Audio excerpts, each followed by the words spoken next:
Good morning, folks. Um, Glad to see you all in here and joining me this morning. Hopefully, everybody is doing well on Wednesday, this hump day. Oh, it's a lot going on, right, folks? It's a lot. Good morning, Jennifer. How are you? What's up, J Bun? Folks, if you are joining me anywhere other than the TikTok, good morning, David. Make sure that you say hi in the chat because I can't see you if you don't speak. Hey, Brandy. What's up, Vashti? How is everybody this morning? What's up, Carmen? Good morning, MG Brock. Yep, I'm early. Today's Wednesday. What's up, Val? Good morning, good morning, good morning, Win Dixie. How are you? Appreciate you guys for rolling in. What's up, Penny G, Tina Noel? Good morning, Lanny. Hello, Brandy. I think it's Laney. I know. Fuck my life, but you know. Good morning, Mel Gray. Good morning, Renee. Good to see everybody this morning. What's up, VJ? Conchita, good to see you as well. Blessed and grateful. Good morning. Nope, we are not co hosting. Thank you very much. Um, yeah, there's a Lanny and a Laney, and God love my heart. What's up, Jen Yaya? Yeah, so folks, we have a lot to talk about today, and I have a hard stop at 1 p.m. Eastern Standard Time. So that is why I am on early. We've got 4 hours max together. And that's that. So we're gonna dive right in. Did what happen yet? Good morning. Did what happen yet? I don't know what we're referencing. What are we talking about? Did what happen yet? Oh, Restream is having an issue this morning. I don't even see that it is showing me connected yet. Let's just see what happens. Good morning, Bunny. Good morning, everybody. What's up, Jen, the vet? Tell me what you're talking about when you said, "Did it happen yet?" What are we talking about? Did what happen yet? Mel Gray and two little bit. Tell me what we're talking about, please, because I have no idea what we're talking about. Did what happen yet? I feel like I'm supposed to know something that I don't know. Good morning, Jay Bird. Somebody tell me what we're talking about, because I don't know. Appreciate you guys for rolling in, doing your daily heart me's. Hey, Nancy G, what's up, tech lady? Good morning, Scotty. Glad to see you guys rolling in. Folks, it is not showing me. Good morning, Marcus. Good to see you. I don't know what it is. What is it? Somebody tell me what the fuck we're talking about, please. Because I don't know. Good morning, Laura Bailey. Good to see you. Um, so yesterday, I'm just saying, Jennifer, somebody let me in on the secret because I don't know what the secret is, and I would like to know, please. Pretty please. I can't wait to hear what you have to say about the State of the Union. So, Michael James, so let me be clear about something. I didn't listen to it last night. Good morning, Teddy. And I've listened to clips that I heard this morning talking about a couple of different things, and I want to talk about some other things. So we're going to do that. Good morning, Timmy Ratliff. Good morning, Sharita. So DBL, I would love to know what you think was great about the State of the Union address. Would you like to join the panel and share with me what you think is great about it? I'm happy to do that.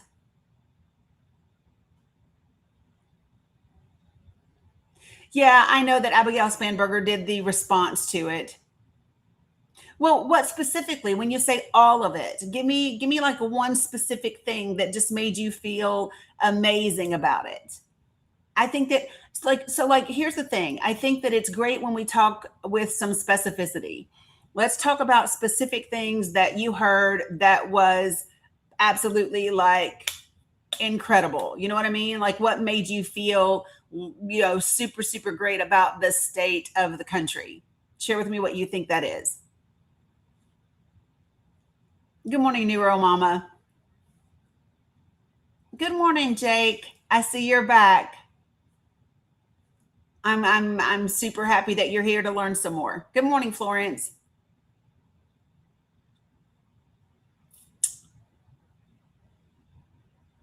Hey guys, don't mess with DBL. And listen, I've got him. Hey Tarana. No, I was repeating what somebody in the comments said, Jake. Yeah, that's what somebody in the comments said. And then I said, I don't know. Good morning, Em. Good morning, Yorkiana. I did, Jake, but it's okay. I don't really care what you're wearing. But thank you for coming back. Preezy Raid, but you're the only one. Good morning, Preezy. um, yeah, good morning, Witch. Okay, Jimmy, would you like to come talk about it? DBL and Jimmy, you are both welcome to join the panel. Cam, he was. Good morning, Gloria. How are you? Good to see you all. So yesterday we got to a lot of the topics yesterday, but not all of them. And I do want to make sure that we take the time to talk about the children of Dili today. There was some awesome information. Don't put links in my chat. You have to be muted because, yeah, that's not how it works. Oh, where is? Yeah, they have Dani derangement syndrome. Really, it's just wild. It is wild the amount of Dani derangement syndrome you guys have. Jake's been here every day since he was on my panel, y'all. Every day since he was on my panel. I think he secretly wants to become a progressive. That's what I think. I think somewhere deep down in his heart, he wants to become a progressive and wants to know more about the facts. Yeah. Yeah. I mean, I know I'm awesome, Jake, but feel free to take a break if you want to. It's completely up to you. So for those of you guys, yes, Lulu Bell, today I have a hard stop at 1. So let me just say this. So for anybody that is in the comments and you are saying this was a great State of the Union address, this was incredible, Trump did amazing, all of those types of things. What I would love for you to do is join me on the panel. And we can talk about specifically the things that you thought were incredible and amazing about the State of the Union, and we can go from there. So, Mama Dukes, I did not either. I heard a couple of things this morning.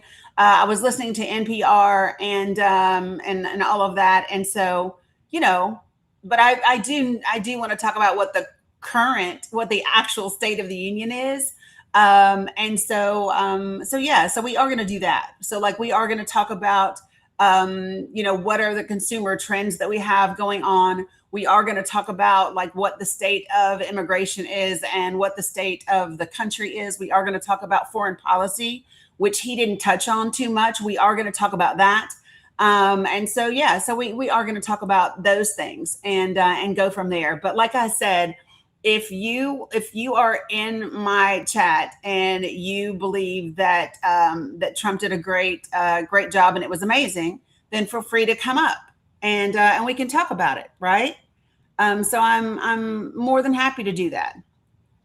So if you're in my chat and your name is not Jake and you would like to talk about it, then go ahead and request to come up. Yeah, no, William, it's not. I'm literally inviting you up. Yeah, Billy D.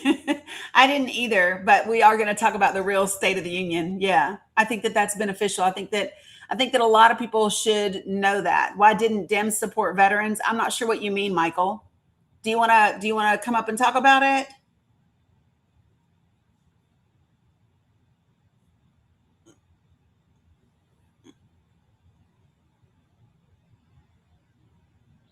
I invited you to speak on it.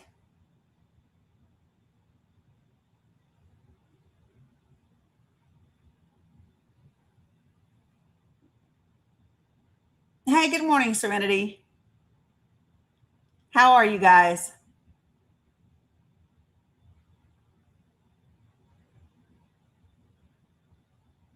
Why did Democrats not stand up for the Ukrainian woman? What does that have to do with anything? Um, so let's just talk a few facts this morning. We'll get things going. So first, Artsy Buckeye, you are in my chat. Are you requesting to come up on the panel? Hmm. Artsy Buckeye, you're in the request. Are you wanting to come up on the panel, or did you just like tap too much?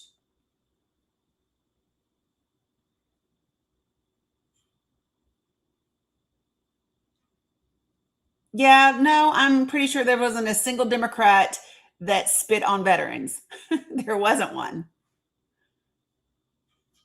Oh, okay. So you are spamming, so you have to be muted. Okay, so folks, let me level set. If you are new to my live, which it looks like some of you are, um, if you are new to my live, let me just share with you the way that I run things here. Okay. So number one, be respectful. Number two, don't use slurs of any kind or you'll be muted and then booted from the live.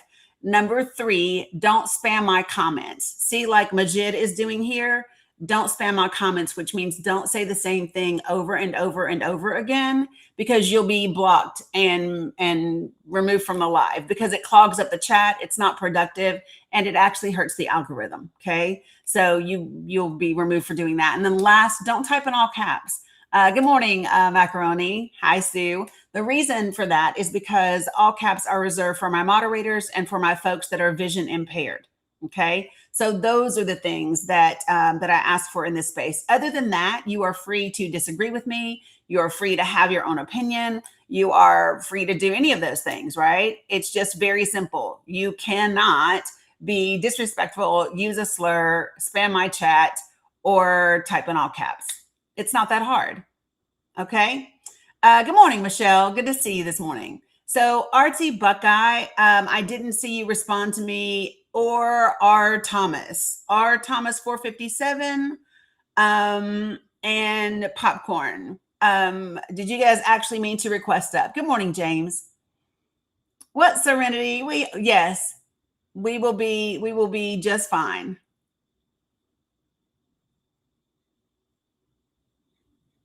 Yes. Okay, gotcha. All right. So when I bring you up to the panel, do me a favor and put yourself on mute until I can get to you. Okay.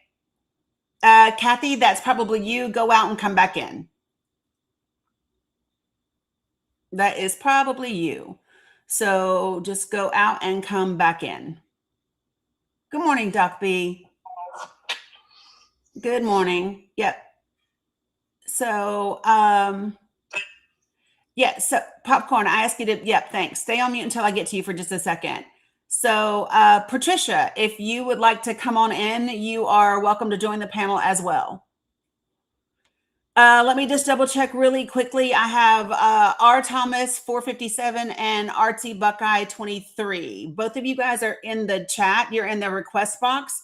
Good morning, Yuka. Did you all mean to request up? That's what I would like to, so that I can get people up on the panel and then we can make it happen.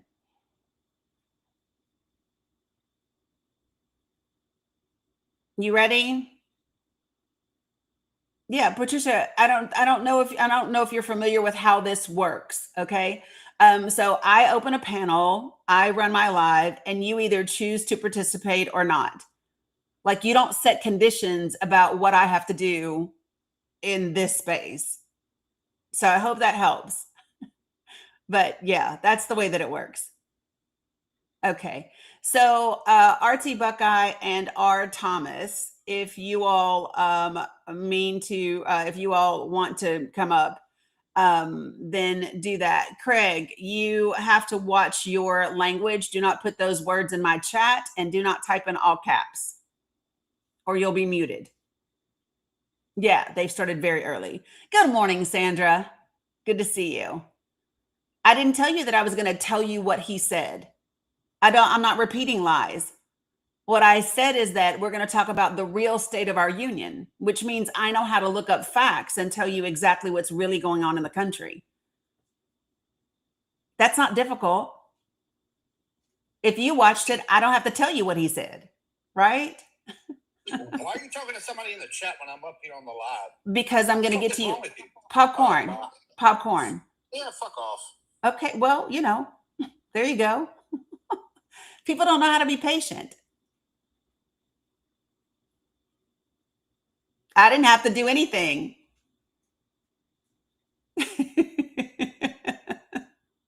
You don't have, listen, it doesn't matter to me. The fragility doesn't matter to me. So is there anybody else that would like to join the panel besides Jake? Your name just can't be Jake. That's it. Or Kenneth. I don't even know if Kenneth is in here, but your name can't be Jake or Kenneth. Yeah, so Popcorn, I don't know if you caught it or not, but what I said is I need to make sure if these other two people want to join the panel as well, and then I can just go through everybody that's on the panel. That's it. Do you want to try again, Popcorn? Do you want to try again?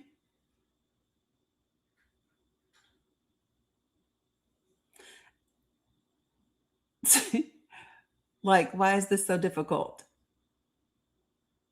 Yeah, so when I bring you up, put yourself on mute, and then I will get to you, okay?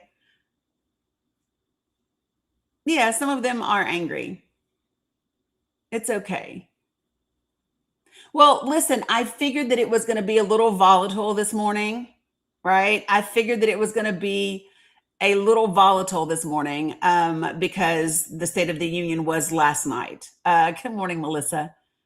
I don't debate. I have discussions. I have respectful conversations. If you're able to do that, then feel free to join. If you can't, don't. Okay, Popcorn's going to try it again. Okay. So remember, Popcorn, stay on mute when you first get up here and be respectful, okay? Everybody deserves a second chance, people, okay? So we're going to give Popcorn a second chance at following the very clear, minute guidelines that I have in here. All right. I'm giving you another chance. So Popcorn, again, so you're not figuring it out. You're not figuring it out. You're not figuring it out. You're not figuring it out. You're not figuring it out. You're not figuring it out. The very first thing that I asked was just to stay on mute for a second.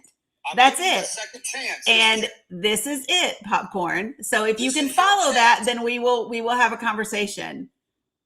If you will do that, we will have a conversation. But you have to be able to demonstrate that you can just listen to the very simple thing that I'm asking you. That's it. Let's talk. Well, again, you don't take yourself off mute. When you don't take yourself off mute, I will talk to you. When you don't take yourself off mute, I will talk to you. Then when you don't take yourself off mute, I'll talk to you. When you don't take yourself off mute, I will talk to you. Well, then, I guess we'll be here all damn day. Because I will teach you today that you will follow the guidelines in my space. You will follow the guidelines in my space, sir, or you will not have time. You will absolutely follow the guidelines in my space, or you will not talk. You will follow the guidelines in my space. You will follow them, Popcorn. You will, or you won't talk. You will follow them, or you won't talk. That's all. People will hear you every other syllable. Every other syllable. We could have already been having a conversation. If your ego wasn't so horribly big. This is the thing, folks. We could have already been in a conversation.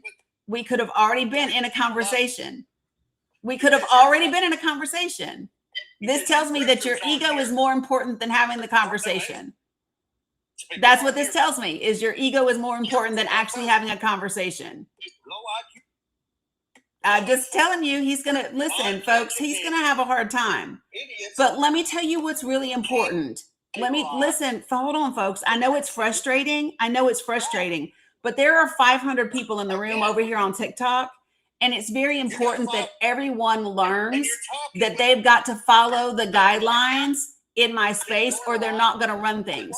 So it's really important, folks, that you make people give you the respect that you deserve in your space. You know what I mean? You know how you teach children until they listen? You know how you do that? So it's necessary sometimes for people to learn, because a lot of times what they want you to do is drop them, right? That's what they want. And so for me, I'm just going to do this for a minute until he figures it out, and he'll either get mad and drop himself or whatever or he'll stop, and then we'll have a conversation. Good morning, Jennifer. Good to see you. Popcorn, when you're ready to have a conversation, just stay on mute for a second. When you're ready to have a conversation, sir, when you are ready to have a conversation, we will. When you are ready to have a conversation, you will stop taking yourself off mute. I'm not asking you for anything. I'm not asking you for anything great. I'm simply saying stay on mute for a second. Stay on mute. Stay on mute. Stay on mute. Stay on mute. Stay on mute. Stay on mute. Stay on mute. Stay on mute. Stay on mute. I am being an adult. You're the one being a child. You are being a child. Yeah, no, sir, this is not your space. This is not your space. I know that you are used to running things and telling people what to do and getting your way, but you're not going to in my space. You're not going to do it in my space. Right, Vicky. It's not that hard. It's not that hard for him to just stay on mute and then have a conversation. We could have been into the conversation already, right? But this is what's really important when people like him. So here's the thing. He's listening to me, but I'm not listening to him. And nobody else is listening to him either. Everybody hears me. Nobody hears him. You want to know why? Because it's my live. And he will stay on mute until I take him off. And if he can't do that, he won't get a platform to speak. He won't get a platform to speak if he does not stay on mute. He will not get a chance to speak if he does not stay on mute. If you take yourself off, Popcorn, you're not going to talk.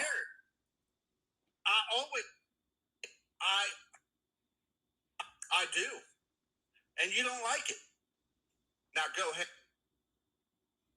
You can talk. Okay, are we ready to have a conversation now? Are we ready to be an adult? Well, are you?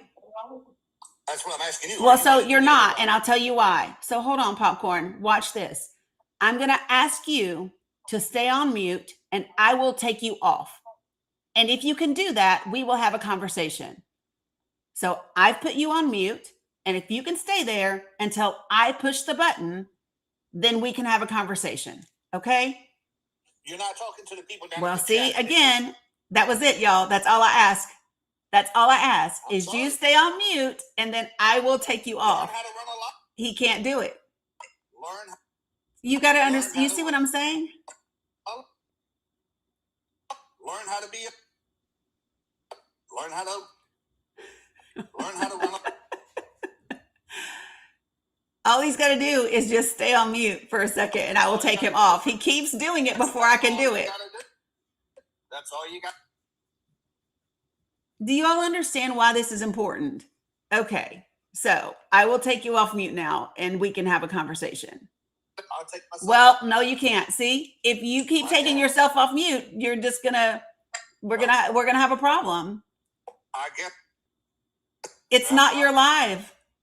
It's not your live, sir. It is. It's not yours. It's not. It's my live. It's not. It is right now. But it's not. It's actually mine. It's actually mine. And that's why everybody can hear what I'm saying and they can't hear you. That's why everybody can hear me, but they can't hear you. Because it is my live, right? It's why you can't. This is why. Because it's mine. Nobody came here to see you. Nobody came here to see you. It's mine. Now go ahead. It's mine. Go ahead and talk. It's mine. It's mine. Okay, so I'm going to count to 5, and then I'm going to take you off mute, and we can have a conversation. 1, 2, 3, 4, 5. I hit it and TikTok said I had to wait 8 seconds. So give it a second. TikTok muted you. Wow, you're a clown. Yeah, it wasn't me. I clicked it and TikTok said, why does he follow Parker? Who knows? So yeah, who knows? So what about the State of the Union, Popcorn, did you think was great? I'm trying to figure out why all the Democrats stay seated when the mom of the girl that got unalived in D.C. was announced. The Democrats stayed seated, and then when they were asked to stand in support of America over illegal immigrants, and they stayed seated. So that tells me that they don't care about the American people. Okay.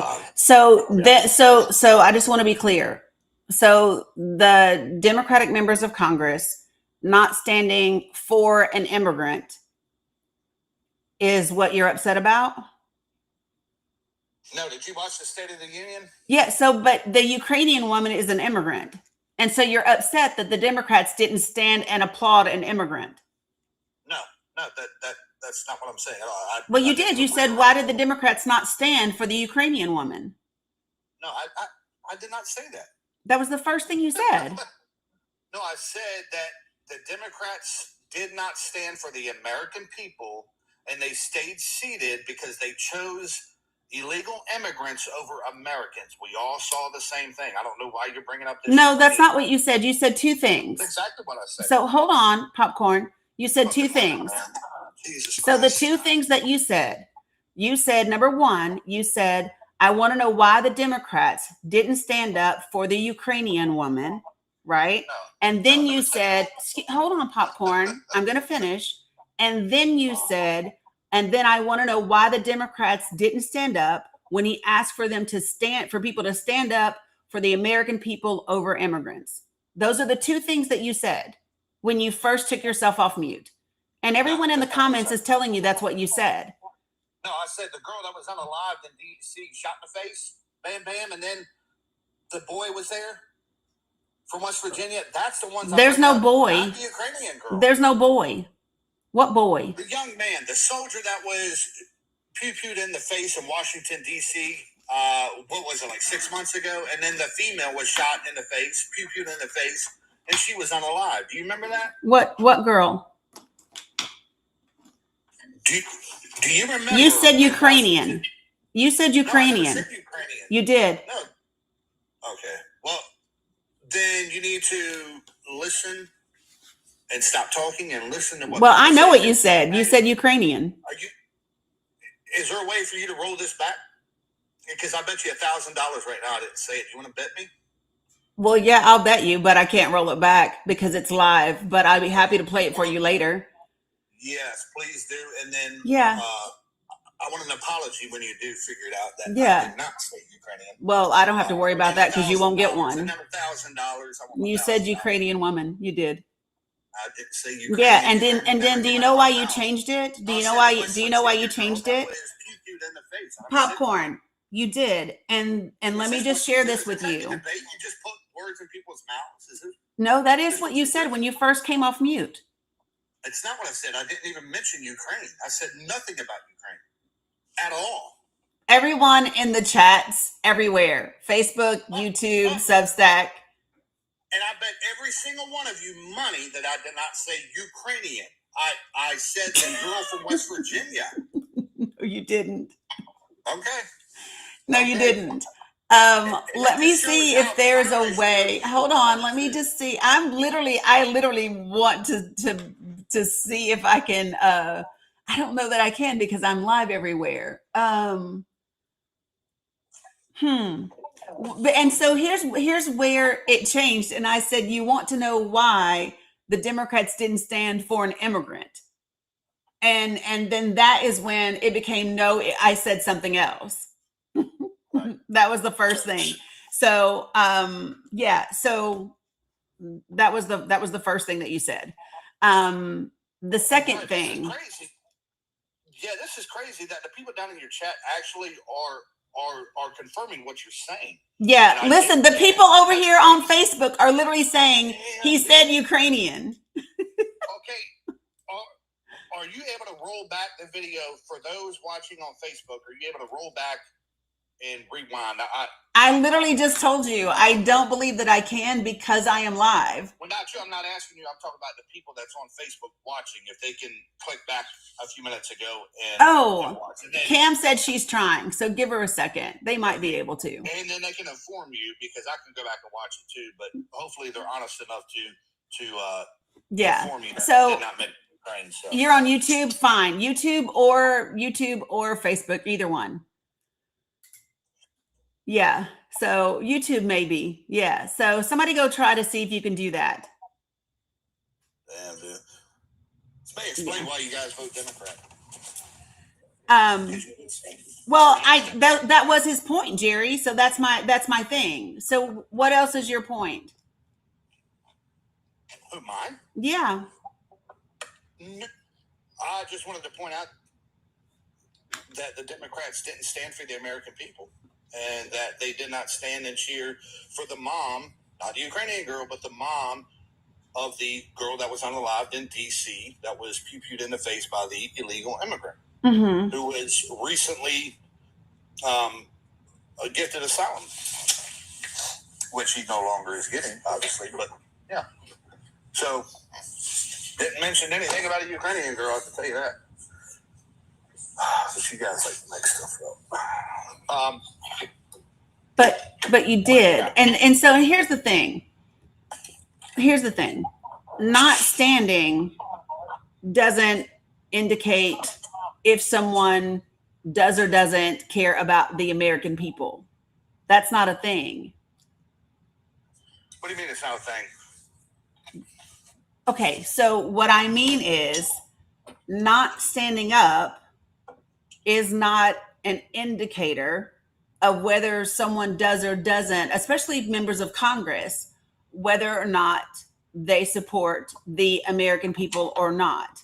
I know he just said Ukrainian girl, y'all stop. But no, I didn't say Ukrainian girl. I said the West Virginia girl that was unalived in D.C. Dude, you guys are just okay. So, but popcorn. Here's my question.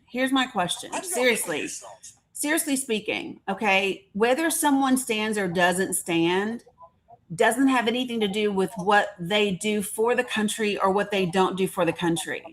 So like for me, so wait, I'm going to finish my sentence. Okay. I'm going to finish what I'm saying, popcorn. For me, I am more interested in what members of Congress are doing in terms of legislation, in terms of how they vote, those types of things, rather than whether they stand or not stand. Because a lot of times, especially when national television is happening, right? I'm not interested in that. I'm not interested in performative things, right? And so a lot of times that's what people do. They are performative. And I don't care about that. What I care about is actual policy and how legislators vote. So my question would be, why isn't that the focus? Is how people, how members of Congress actually handle policy that impacts the American people. Right. I agree that policy is first and foremost the most important. But when you have somebody who reacts in such a manner, who last year didn't stand up for a young black boy with CANCER, every State of the Union for years, every State of the Union, there's people that are presented that are bipartisan or like a neutral. It's like a neutral presentation. Like everybody can get around it and support what this person has done. Democrats, the last 8 years, are getting worse and worse, and absolutely hate America, and they show it by not standing up for America. No, so what they demonstrated for a little black boy with. So popcorn. So let me share with you why I'm not interested in whether or not they stood for him or not. So literally, the Trump organization, his private company, right, their charity, was found guilty of stealing money from a cancer foundation. Like Eric Trump, the Trump organization was found guilty of stealing money from a cancer charity, right? So for me, I don't care if they stand up and clap for a little black boy that has cancer. I care that I know that they were found. Yeah, it was from cancer research. Like I already know those things. So like here, and I will show you. Hold on one second. What are you talking about? Stealing money? I'm going to show you. Hold on a second. I'm going to show you. So, I mean, I know what you're talking about. Hold on. I'm gonna share it with everybody. Give me one moment, please. I'm gonna share it with everybody, and I'm gonna share it on my screen over here. Hold on one second, because there's more than just you guys over here. All right. So,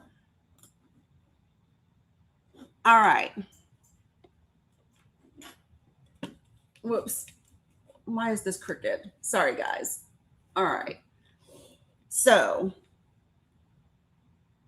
oops, I got to take you guys this back drop down first. All right. So, when I look at this is the Trump pays courts $2 million for illegally using Trump Foundation funds, right? And they had to pay it to 8 different charities for illegally misusing charitable funds for political purposes. And one of them was a cancer research fund.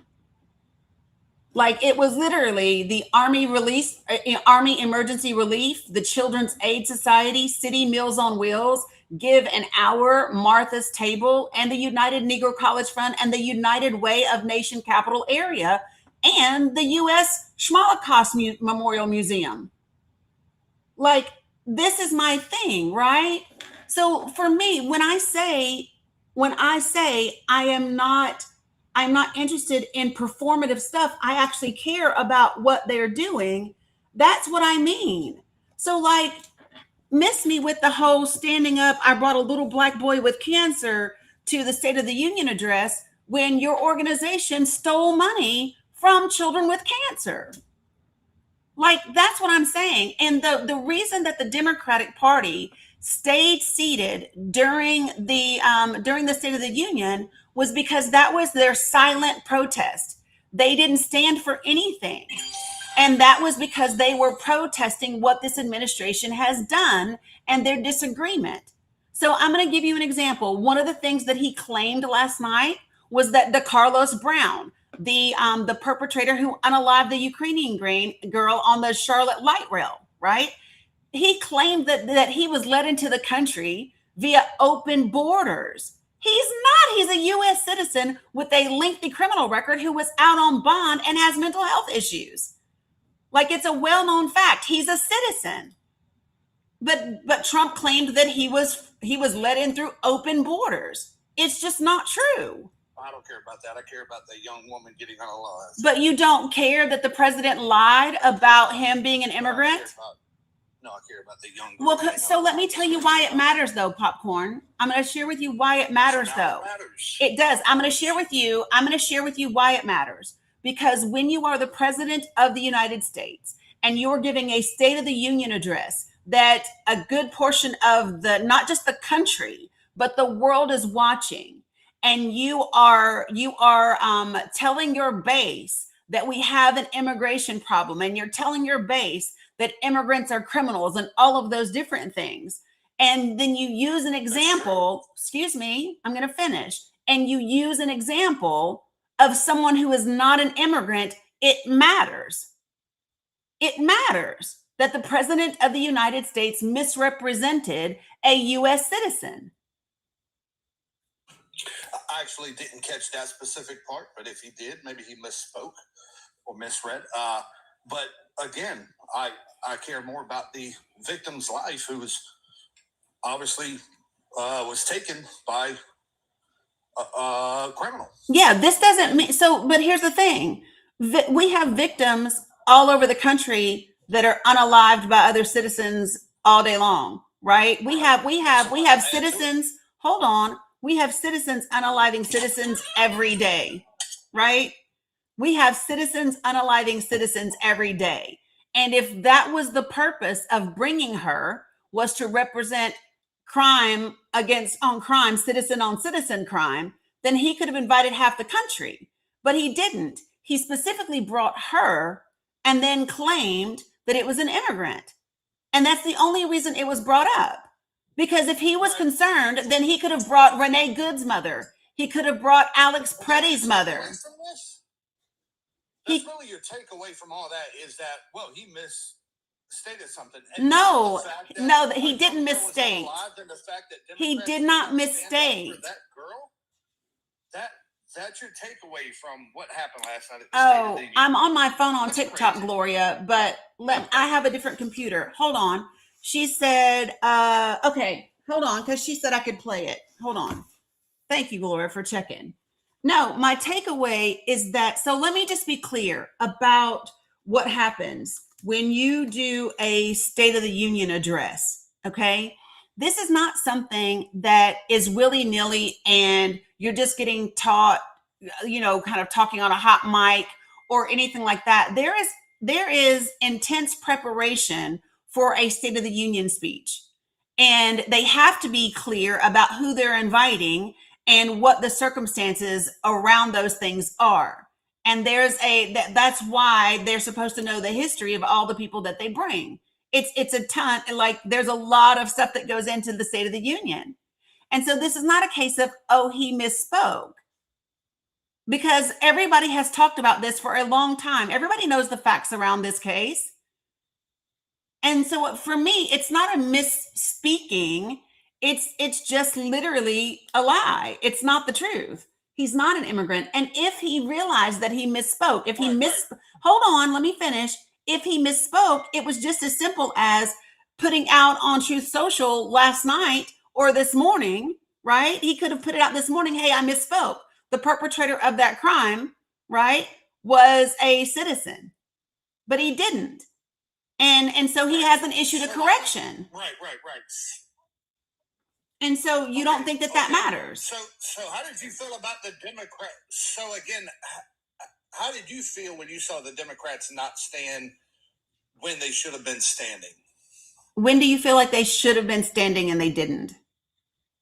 When the mother of the young soldier was unalive, which is my original point that you said I was mentioning the Ukrainian girl. I'm talking about the soldier that was unalived, and the Democrats did not stand when cheered. And then Donald Trump said afterwards, how can you not stand for that? How did you feel when you saw the Democrats do that? I felt like they were exercising their rights as U.S. citizens, and I'm a veteran. I am a service-connected disabled veteran. Okay. And this is how I feel as a veteran. How I feel as a veteran is they have the right to protest. They have the right to not stand up. They have the right. And here's what I know about. Hold on, let me finish. You asked me a question, and I'm going to finish my answer. Popcorn. I'm going to finish my statement. We are, but I'm going to finish what the fuck I'm saying. Popcorn, stop interrupting me. I let you ask me the question, and now I am answering you. Right. We'll have a discussion. And when I finish answering you. That's how this works. That's how this works. So, as a service-connected disabled veteran, I felt like they are entitled to stand or sit however they would like to. However they would like to, that is exactly how I feel. And as a veteran, I am more concerned that the Trump administration just changed our interim final rule regarding veterans' benefits and disabilities, that they want to lower the pay for any veteran that is taking a medication to control or reduce their symptoms. I don't give a shit if the GOP Senate stood up or Trump wanted people to stand up for veterans when his administration wants to take away benefits from veterans who are on medication. They just did that. When I finish, they just did that a couple of days ago. That's what I care about as a veteran. Okay, so can I respond? Yeah. Okay, at the stuff, retired commissioned officer, U.S. Army.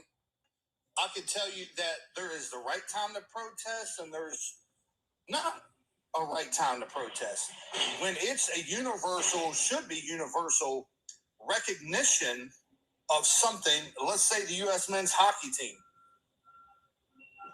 The good portion of the Democrats didn't even stand up for them, didn't cheer at all. No, we're not going to move the goalposts. We're going to go back and talk about the veterans. Excuse me.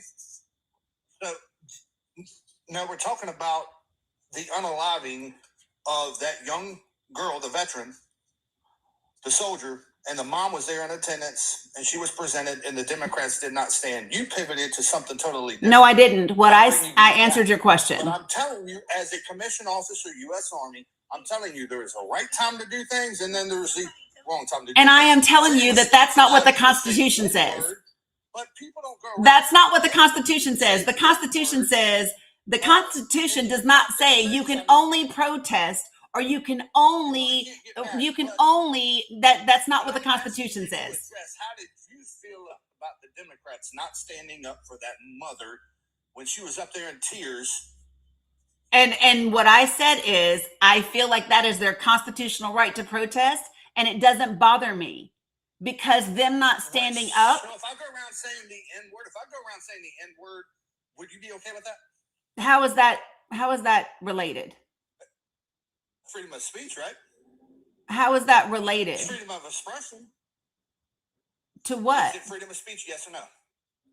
Is me going around saying the N-word freedom of speech? Sure. Yes or no? And the fact that you brought it up tells me you probably do. But no, I actually don't. I mean, but the fact that you brought it up tells me you either do or you want to. You can say it. If I get You can say it. popped in the jaw for saying it. But you, listen, that is your freedom of speech. Listen, you have the freedom of speech. It doesn't mean you're free from the consequences. So if you want to say it, say it. Pops me in the jaw for saying that, would you say, oh, well, you kind of deserve that? Or, hey, you can't hit that guy, even though you said the N-word? No, what I would say is you chose to say something, okay? And that means you used your freedom of speech, right? And then you got the consequences of your speech. That's what I would say. Right. And that's what it said. And that's it. You have the consequences of your speech. By not standing for a mother who lost her daughter serving her country. And again, and you don't support that? And again, but I'm a good one, as a matter of fact, because I'm actually concerned about the things that affect veterans. You want performance, I want substance. You want performance and I want substance. So no, again, I'm not. So popcorn newsflash, first of all, I'm not a Democrat. I'm not even a Democrat. Capitalism or socialism? I am not any of that. Capitalism or socialism? I don't prefer either. So you don't prefer capitalism over socialism or socialism over capitalism? No, what I think is that here's what I think about both of those systems. No, you don't know what they are. Let me finish what the fuck I'm saying and stop interrupting me. You're being really rude. You are being really rude. Well, just answer the question. I am answering it, so you shut up and let me talk. Now we're telling people to shut up. Yeah, because you won't stop. That's it. That's it. So here's the point. Here's what I think about. Why are you so busy trying to bring race into this? I don't know. Well, you're the one bringing up race, not me. But no, you brought it up. Do you want to talk about race? Is that what you want to talk about, popcorn? Because you keep wanting to bring it up. You brought up the N-word. You brought up being a white man. What is it? Are you upset? Are you upset? Are you upset about something about being white? What is it? I'm upset that people still support the Democratic Party when they can't stand Americans and don't like our service members. Yeah, no, the Democratic Party likes Americans just fine. So, but again, popcorn, again, do you want to talk about race because you're the person who brought it up? Do you want to talk about race? Because you're the person who keeps bringing up race, not me. About whatever you want. Okay, great. So can somebody do me a favor and let me know? Hold on, popcorn. Hurry up! I gotta go to work. Oh well, hold on, because I've got you on here. So yeah, I know that and all of that. Let me get you up here. Actually mean to request up. Good morning. All right. I've given you another. Oh, this is us for a long time. He can't do it. It's mine. Is what you're upset about? This is the beginning of our conversation. Parker, who knows? So yeah. Who knows? So what about the State of the Union popcorn did you think was great? I'm trying to figure out why all the Democrats stay seated when the mom of the girl that got unalived in D.C. was announced. The Democrats stayed seated, and then when they were asked to stand in support of America over illegal immigrants, and they stayed seated. So that tells me that they don't care about the American people. Okay, so I just want to be clear. So you are right. Democratic members of where did he say Ukrainian? Damn, maybe he didn't say it right then. Was it when I was unmuting him and muting him? Hold on. Congress, maybe you're right. Not standing for an immigrant. Hold on. Is what now, and we can have a conversation. Well, no, you can't. See, if you keep taking yourself off mute, you're just gonna. I know you. At the very beginning, it was at the very beginning. Hold on. I know we all heard it. Hold on. Discussions. The very simple thing that I'm asking you. Hold on. I will talk to you. Then, when you don't take yourself off mute, I'll talk to you. When you don't take your. Oh my God. A conversation if your ego wasn't so horribly big at the very beginning. Susan, can somebody find it for me? You make people when you're ready to have a conversation. Oh my God. Stay on mute. Stay on mute. Stay on mute. Yeah, stay on mute. Well, I will tell you this, since I can't find it, I do apologize, but I'll look now. Because I know I heard Ukrainian. Maybe it was the first. Was it the first time he was on? I don't remember. Something's wrong. Hey, popcorn. Yeah, I did too, name. Yeah, no, I did too. Right. Yeah. So anyway, popcorn, something's wrong with your connection because it shows you on mute. He hung up on me once. It was before the first time, Crispy. Hold on. Jeez, y'all. There's just too much going on. It was before he dropped the first time. No.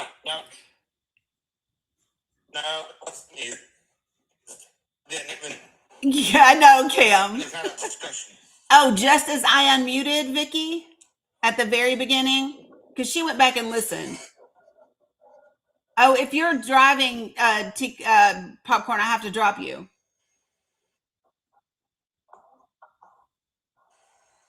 Yeah, I don't know what he's doing now. Oh, okay. All right. Well, thanks for joining. Feel free to come back, popcorn. So now that's going to bother me because I know I heard it, but I got to find it.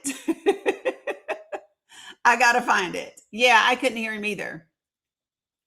So now somebody find it for me. It was just as I unmuted. Yeah. So here's my thing. I don't really care whether he said it or not. Deb, you heard it too. I know I'm not crazy, but I'll figure it out. Because he was up twice. No, popcorn, that's not cooking. I don't think you understand how that works. Good morning, Mary. So here's the point that I'm making, folks. When Simon said at 140, 1.4, I can't see it that way, guys. I can't see it that way. I'll find it. I will find it. So let me just share my point. Okay. So the things that popcorn actually brought up that I'm happy to address. When popcorn brought up the fact that the Democrats did not stand up for anything, right? And he asked me how I felt about that. The way that I feel about that is that that is their right to protest. That is their right to sit down in silent protest for this administration. I do not take that as how they feel about the whole country or veterans, right? What I know is that the Democratic Party has not done, oh, they stood for the soccer team? There you go. The Democratic Party has not done any policy to take anything away from Democrats, but the Trump administration has. The Trump administration literally in the last week put out policy. They specifically put out policy saying that they changed the interim final rule for how they are going to rate veterans and pay veterans with disabilities. And they said anybody that is taking a medication to control or to manage their symptoms, they are going to reduce their pay, right? And so for me, I don't care if you stand and applaud. What I do care about is if you are actively trying to take away benefits from veterans. And if you don't believe me on that, look it up. The Department of Disabled Veterans, the DAV, they actually put out a statement about it. I talked to my VA therapist about it, and her response was, "Oh my God, do you know how many veterans will stop taking medication so that they don't have their benefits taken away from them?" And I said, "A ton." And she said, "Damn near all." Right? And so, yeah, they are going to change the rating for how they rate disabilities. And they didn't lay out how they're going to take it about or when they're going to implement it, but they did put this change through. Okay. And so, so we absolutely talked about it. And so for me, when you're asking me, do I care if they stood or not? My answer is no. My answer is no, I don't. I care that this administration is actively trying to take away disability benefits for veterans. That's what I care about. And if you truly cared about veterans, that's what you would be focused on, not whether they stood or didn't stand. He went on to ask me, do I care? How do I care about them not standing last year for the little black boy with cancer? My response to that is, it doesn't matter to me one way or the other. And the reason why is the Trump Foundation actually had to pay $2 million back to multiple charities, including a cancer charity for children, because they stole money and used it for political reasons. Like, I don't give a shit if you're going to stand me up in front of people and use me to make people think that you give a fuck about me when you're stealing money from me. I don't care if you want to just trot me out and say, "Oh, look at my little black kid with cancer," right? When you are stealing money from children with cancer. You all care about the performance. I care about the substance. And that doesn't make me a Democrat. That doesn't make me some crazy liberal. That just makes me well-informed and smart. That's just it. It makes me well-informed and smart. I'm not falling for the okie doke. That's it. I'm not falling for the okie doke, the things that people do. Just da da da da. Look at how good this looks. Meanwhile, you're over here stealing left and right. So people can be mad about that all they want. I don't care. And it does matter that he claimed that DeCarlos Brown was let in via open borders and unalive the girl on the train. It does matter because it's not true. And right now, the biggest divide that we have in this country is being stoked by this administration around unauthorized immigrants. And the only unauthorized immigrants they give a damn about are brown ones. And so it does matter. If you're going to misrepresent that black man's citizenship, it matters, especially when you are using it to divide this country, and you used it to win an election in 2024 when we could have had new immigration law that was extremely conservative. We could have had new immigration law that was made by one of the most conservative senators in Congress from Oklahoma, Senator Lankford. And those are all facts. It was a standalone bill. And Senator Lankford said on Fox News, do not settle immigration because I need to run on it. We'll fix it once I'm in office. And Senator Lankford's response was, well, the president has an election to win. I'm serving the people of Oklahoma. And what I know is that when we don't fix things, when we have the chance, they often don't get fixed. That was Senator Lankford's response. Hey, Nance. And I can play that video for you. And by the way, it's not fixed.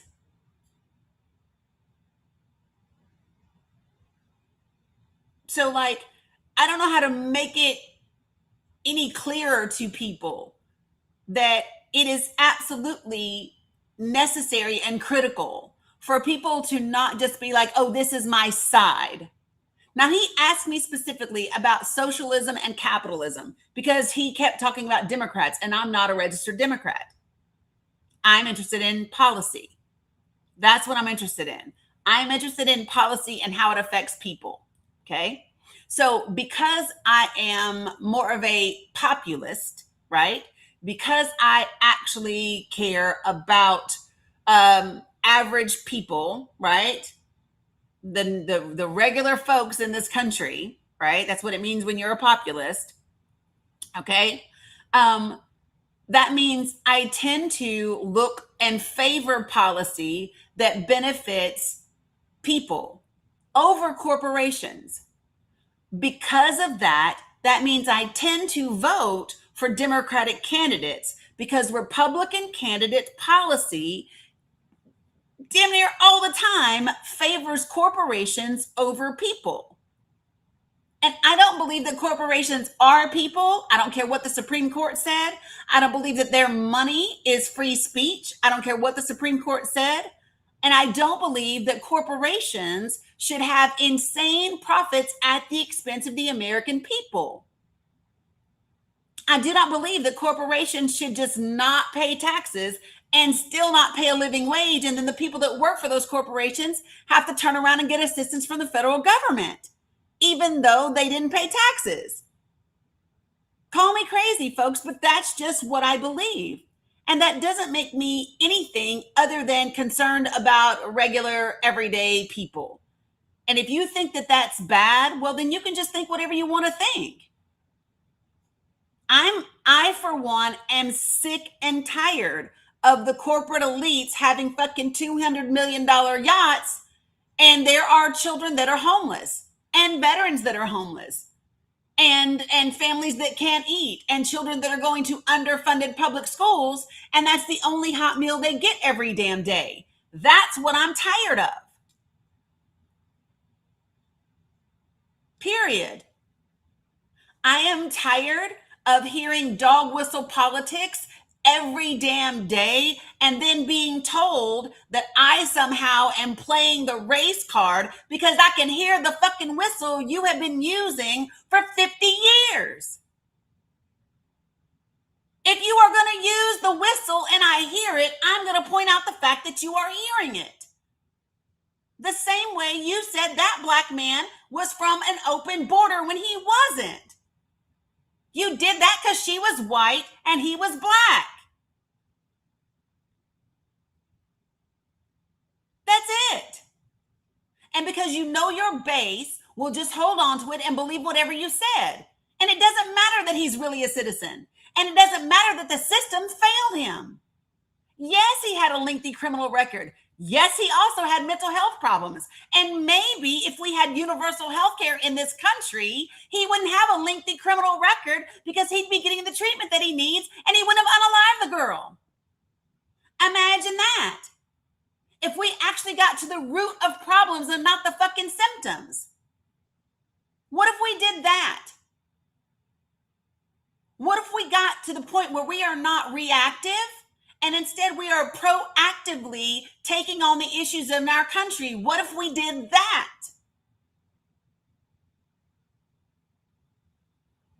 I'm so tired of us.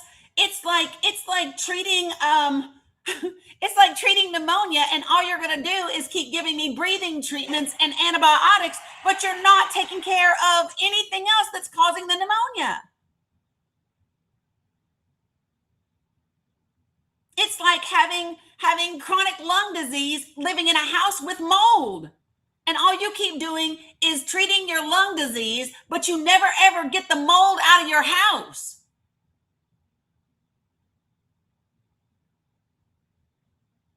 That's the problem. I want the mold out of the house. I want clean air. I want clean water. And I want clean water more than I want data centers for Mark Zuckerberg and Elon Musk. That's what I want. I want clean water more than I want data centers for Elon Musk and Mark Zuckerberg and Peter Thiel and anybody else. That's what I want. Because our children deserve that. They deserve land that's not full of PFAS, permanent chemicals just ruining the land and the livestock.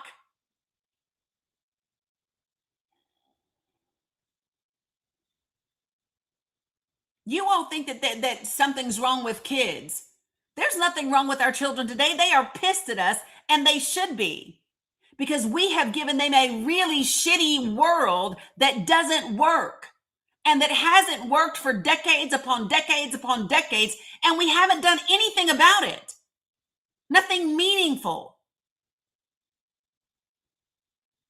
There's no reason that this is supposed to be the richest country in the world, and we're the only developed country that doesn't have universal health care. Children should be angry. And if you have to earn respect, I was just in New York when I buried my aunt, so miss me with the bullshit. I was just in New York. Do you live in New York while you're trying to tell me about New York, which is where my daughter lives and my cousins live and my other auntie lives? Y'all always want to talk about New York and California and probably ain't never been.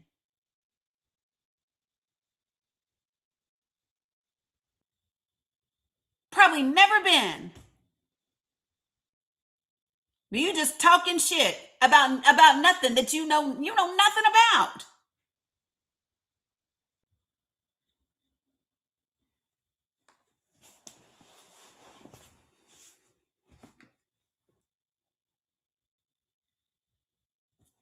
I'm just saying, folks, there is nothing. We are no better off today economically than we were under Joe Biden. We're not. You're still paying $8.99 for a pound of ground beef. You're still paying $7.99, $8.99 for a pack of bacon.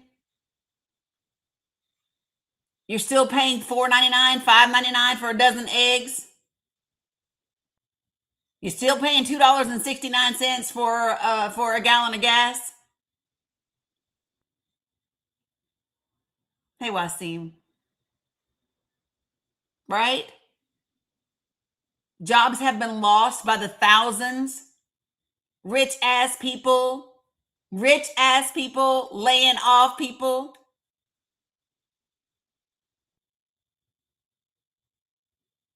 Except now, many people don't have access to their health insurance because the tax subsidies are gone. And then the Supreme Court wants to tell you that if the United States Post Office intentionally doesn't deliver you your mail, you can't do shit about it. You can't sue them. Really? Really? So the government doesn't have to deliver my mail? Really?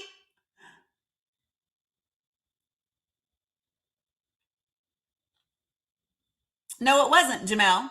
Go look it up. So if you would care to look, at the Bureau of Labor and Statistics for 2024 and 2025. I will show you. Give me one moment so I can share my screen. Hold on, folks. I got you, Jamel. I got you. Because what I want to talk about is the real State of the Union, not bullshit theories, not what somebody told you on whatever news station you listen to. Nope. I want to talk about what is, and listen, this is what the government says. This is what the government says, not me. Y'all are wild. Just believe anything because it's easier than facing the fact that you fell for the okie doke. That's what it is. You just don't want to have to admit that you fell for the okie doke. And you did. You fell for it once again. That damn Southern strategy never fails. It works every time. It works every time. Y'all ain't figured it out in 50 years. So if you turn around and look at the Bureau of Labor and Statistics, do you see that? That's where I'm at. U.S. Bureau of Labor and Statistics from November 19th, 2025. Consumer prices up 3% from September 2024 to September 2025. You see that? Food, all items food, energy, 3%. So tell me again, Jamel. Tell me again how I'm wrong. Tell me again how I'm lying and I'm not telling you the truth. Tell me again, because this is from the damn government's website. This is it. See this little arrow going up, up, up, up, up, up, up? All items that aren't food and energy, up 3%. Energy, up 2.8%. Food, up 3.1%. The average of all of it is 3%.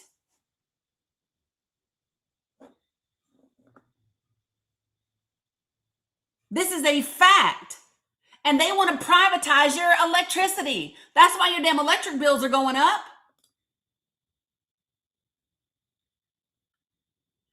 Peak prices, they peaked in June 2022 because of the 2020 OPEC deal that Donald Trump did. If you don't know anything about the 2018 OPEC deal that Trump did and the 2020 deal he did after he crashed the oil market in 2018, you don't know why gas prices were up in 2022. But I do. Do you want to know why? Because I actually listened to an oil and gas expert who owns an oil and gas company. Joe Biden didn't do that. That was because of a deal that Donald Trump did, negotiating with OPEC to slow down their production and then ramp it up later. And you had a global pandemic on top of that.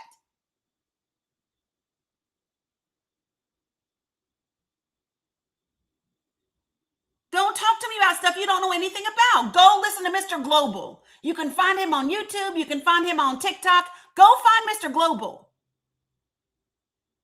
He'll tell you. It's his business. He's an internationally recognized oil and gas expert.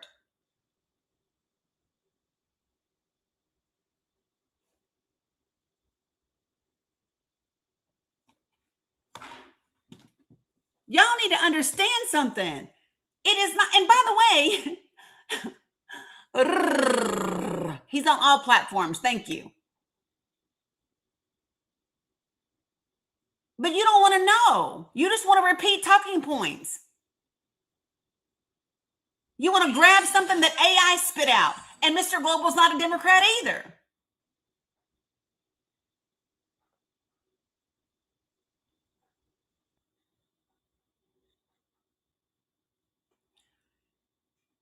Okay, Jamel, I'm not arguing with you because you think you know more than an expert. I can't. I can't. You think you know more than a damn expert. I can't with you.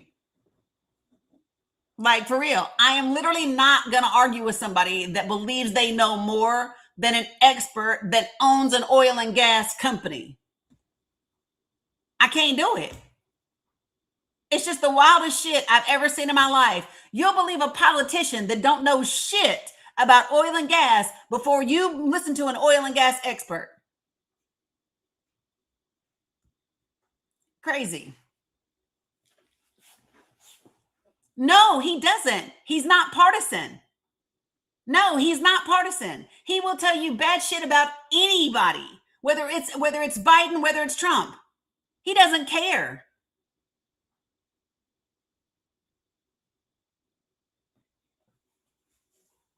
And he provides all of the data to back him up.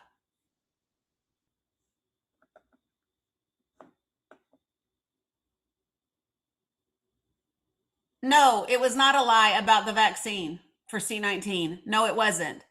The reason that we do not have a global pandemic right now is because we developed a vaccine for C19 and we had a massive rollout, not just in this country, but around the world.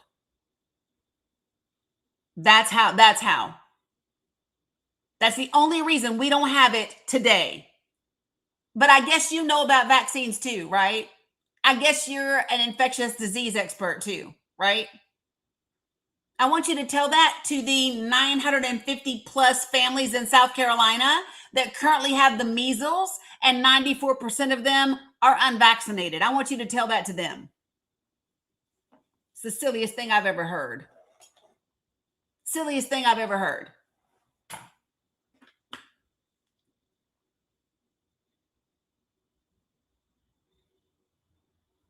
And Trump brags about him Operation, what was it? Operation Warp Speed? What was it? Operation Warp Speed that Trump was so proud about he got out the C19 vaccine? Wasn't he so proud about it? Operation Warp Speed. Trump got them vaccines out for everybody. Whoop, whoop, whoop.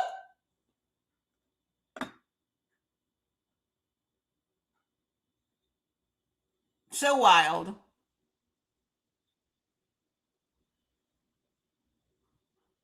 Yeah. What that response tells you about me, Jamel, is that I like facts. I like facts. I like data. I like science and medicine.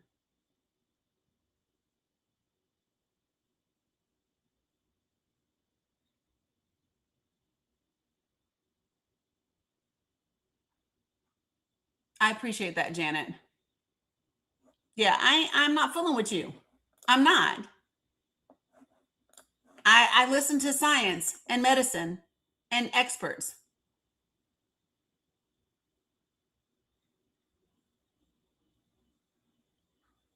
Like, it's the wildest thing I've ever seen. Do you know why we don't have polio today? Do you know why? Go on and look up the iron lung. Go look it up, Jamel.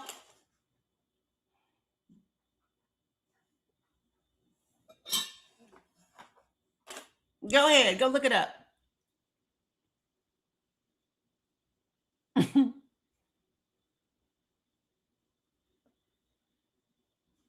Y'all are wild. I just can't deal with it.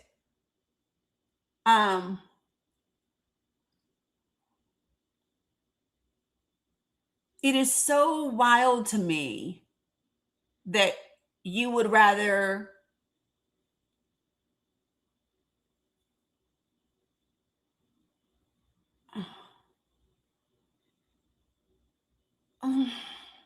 I can't with you right now. What's the agenda that everybody's working towards, Jamel? Right, Warner, it did not. Tell me what the agenda is. Appreciate it, Scotty. Go on, let me know, Jamel. Tell me what the agenda is.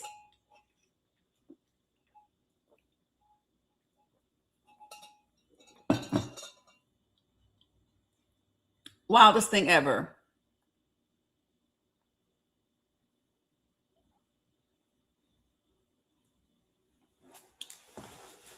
Oh. Folks, I'm going to go ahead and bring some other people to the panel. Please put yourselves on mute until I can get to you. Okay. I don't know some of these folks that are in here, so it's going to be a little bit of hit and miss. But we're gonna go with it and see what we got. Okay. I don't know what I don't. Mm. And they're not, Tina. To be honest, like they're not getting to me. It is frustrating to see people so interested. I'm not talking about blue and red. I literally just talked about PFAS. And if you want something to be done about what's in food, then I would suggest who did you vote for in the last election, Jamel? Let me ask that question. Who did you vote for in the last election?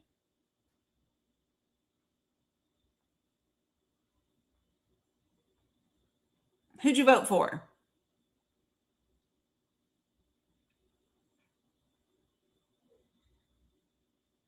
I don't know what's happening. I keep hitting people and it ain't working. Trump. Okay. So you do realize that it's Donald Trump that literally is lifting the regulations from the FDA and corporations so that they can put whatever the fuck they want to put in your food and in your air on Facebook.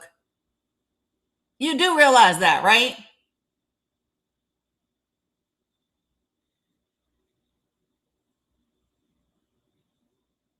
The EPA, the FDA, all of those government agencies whose responsibility it is to protect consumers.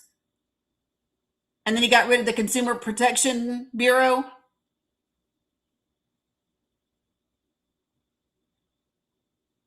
Did you know that, Jamel?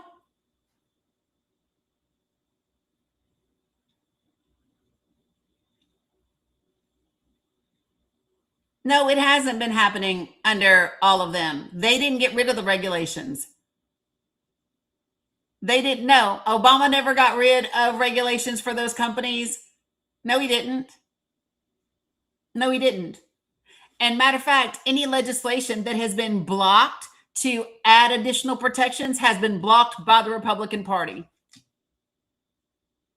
So if you want to know why it's not there, go look at the bills that have been presented by Democratic legislators, and then go look at the members of the Republican Party in Congress that blocked it. Go do that. If you want to know why it's still happening, because the Republican Party favors corporations over people.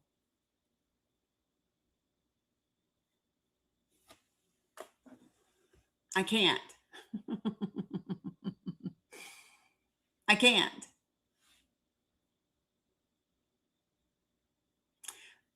Folks, I don't know any other way to say this. If you want to know why women in this country, hear what I'm saying. Hear what I'm saying to you, women in the United States of America. If you want to know why you don't have equal rights in the Constitution, it is because of the Republican Party, the GOP members of the Senate that blocked that resolution in 2023.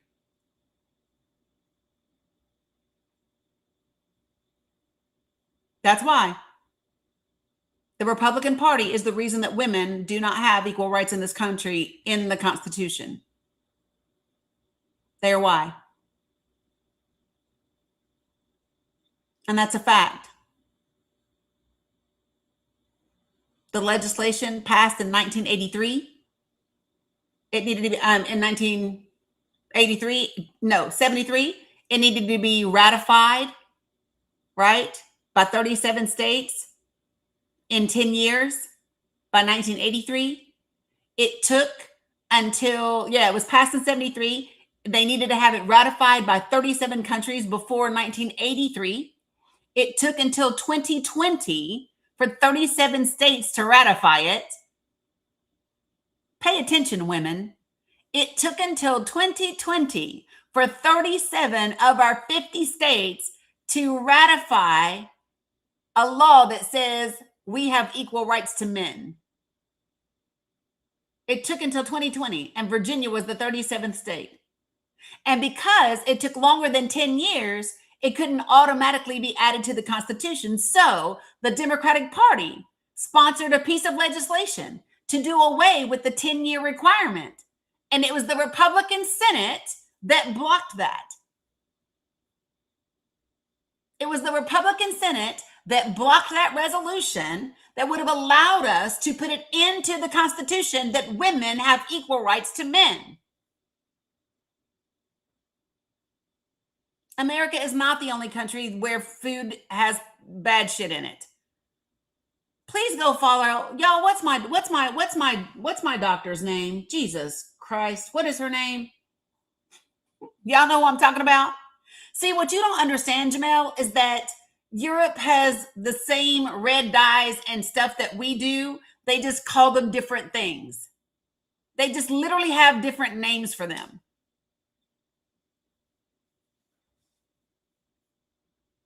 Y'all be wilding out.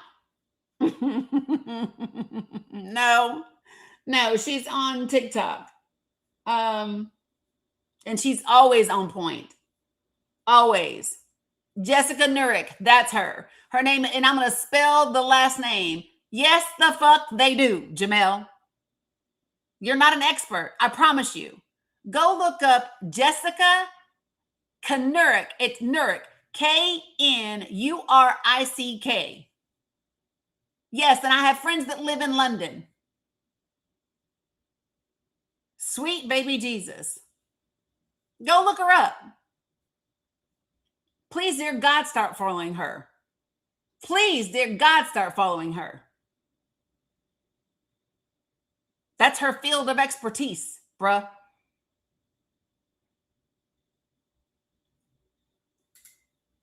Y'all are wild, thinking you know more than people that have studied these things for 20 and 30 years. She is. She's amazing. Crazy to me.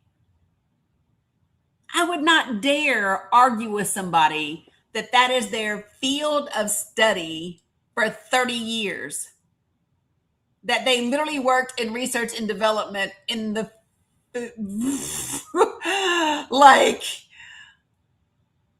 there's a reason. Like, that's going to be like me being married to my husband for 30 years and you're going to come tell me something about that joker I don't know. Hey, Mindy B.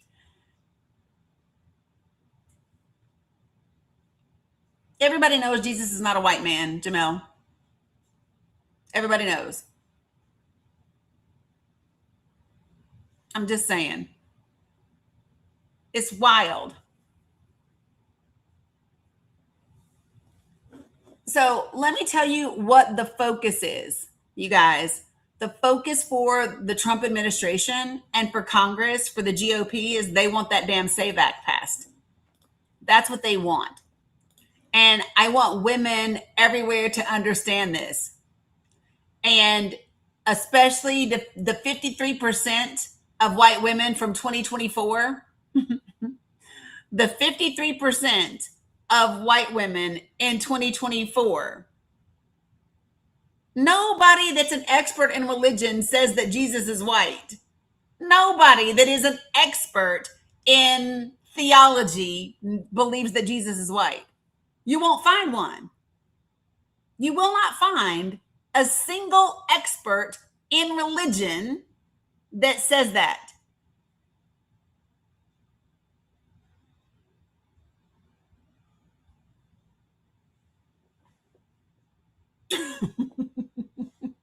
It's the craziest thing ever.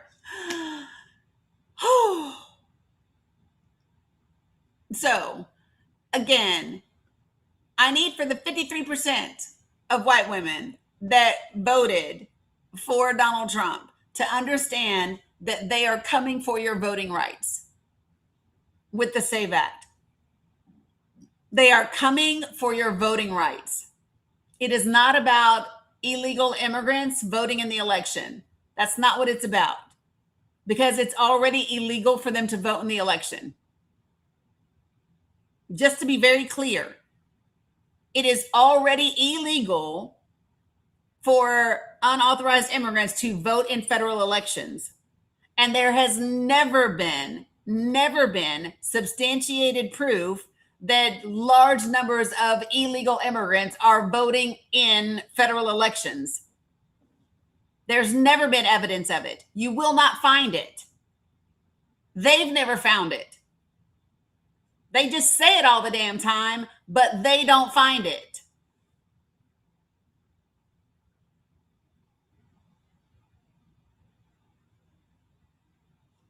So, Angela, if you have never been married, so what they want to do with the SAVE Act is for you to be able to prove citizenship with either your birth certificate or a passport.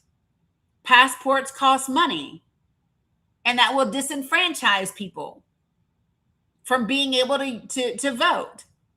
It's like a poll tax on voting. And that's great for you, but it's not from everybody else. And it does take time to get. Why are you so concerned about who I sleep with? Y'all be so worried about my vajayjay. Are you mad because I'm not into you?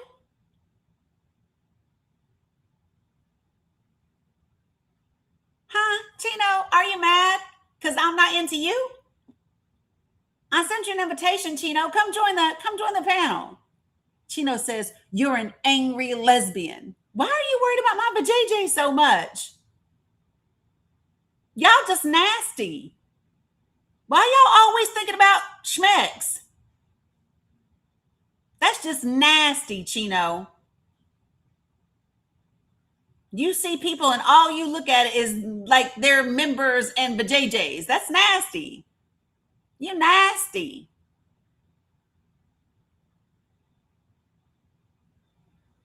That's real nasty, Chino.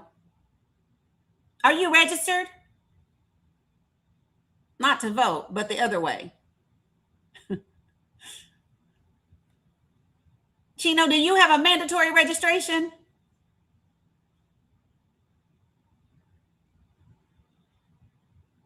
Chino, do you have a mandatory registration?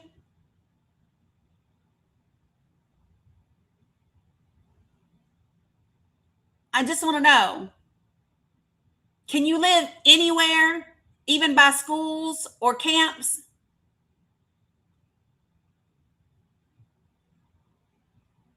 I just want to know.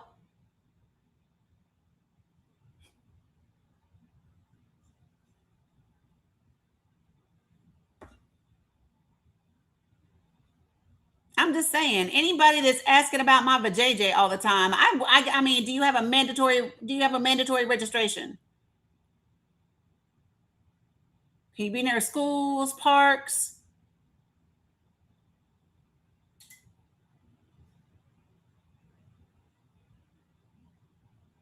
No, he wasn't muted, Christine. I did not mute that man.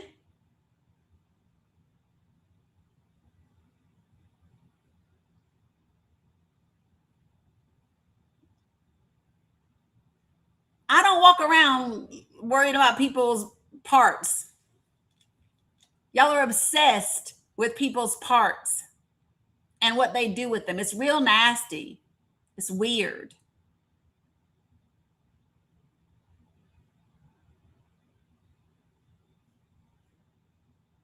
He left? Yeah, that's what I thought. That's what I thought. Ain't nobody fooling with y'all today. I'm not fooling with y'all today. I am too interested in this country and ensuring that we get on the right track. And we have to. Right? And so, yeah, brown people are citizens too, right? We're not moving on from the e-files. We're not. We're going to talk about the real state of the union, the real state of it, the fact that shit is up 3%. And then we're going to listen to the testimony from the ICE whistleblower. I played his recording yesterday. How many of you all did not hear, if put a 1 in the comments if you did not hear the testimony from the whistleblower who was actually a trainer of ICE? It was astounding. And every legitimate police officer and law enforcement officer that actually cares about doing their job and fulfilling their oath would be just alarmed. Okay, so I'm going to play it again for you guys. I'm going to play it again for you. And I want you to hear his background and his expertise so that you know who this is.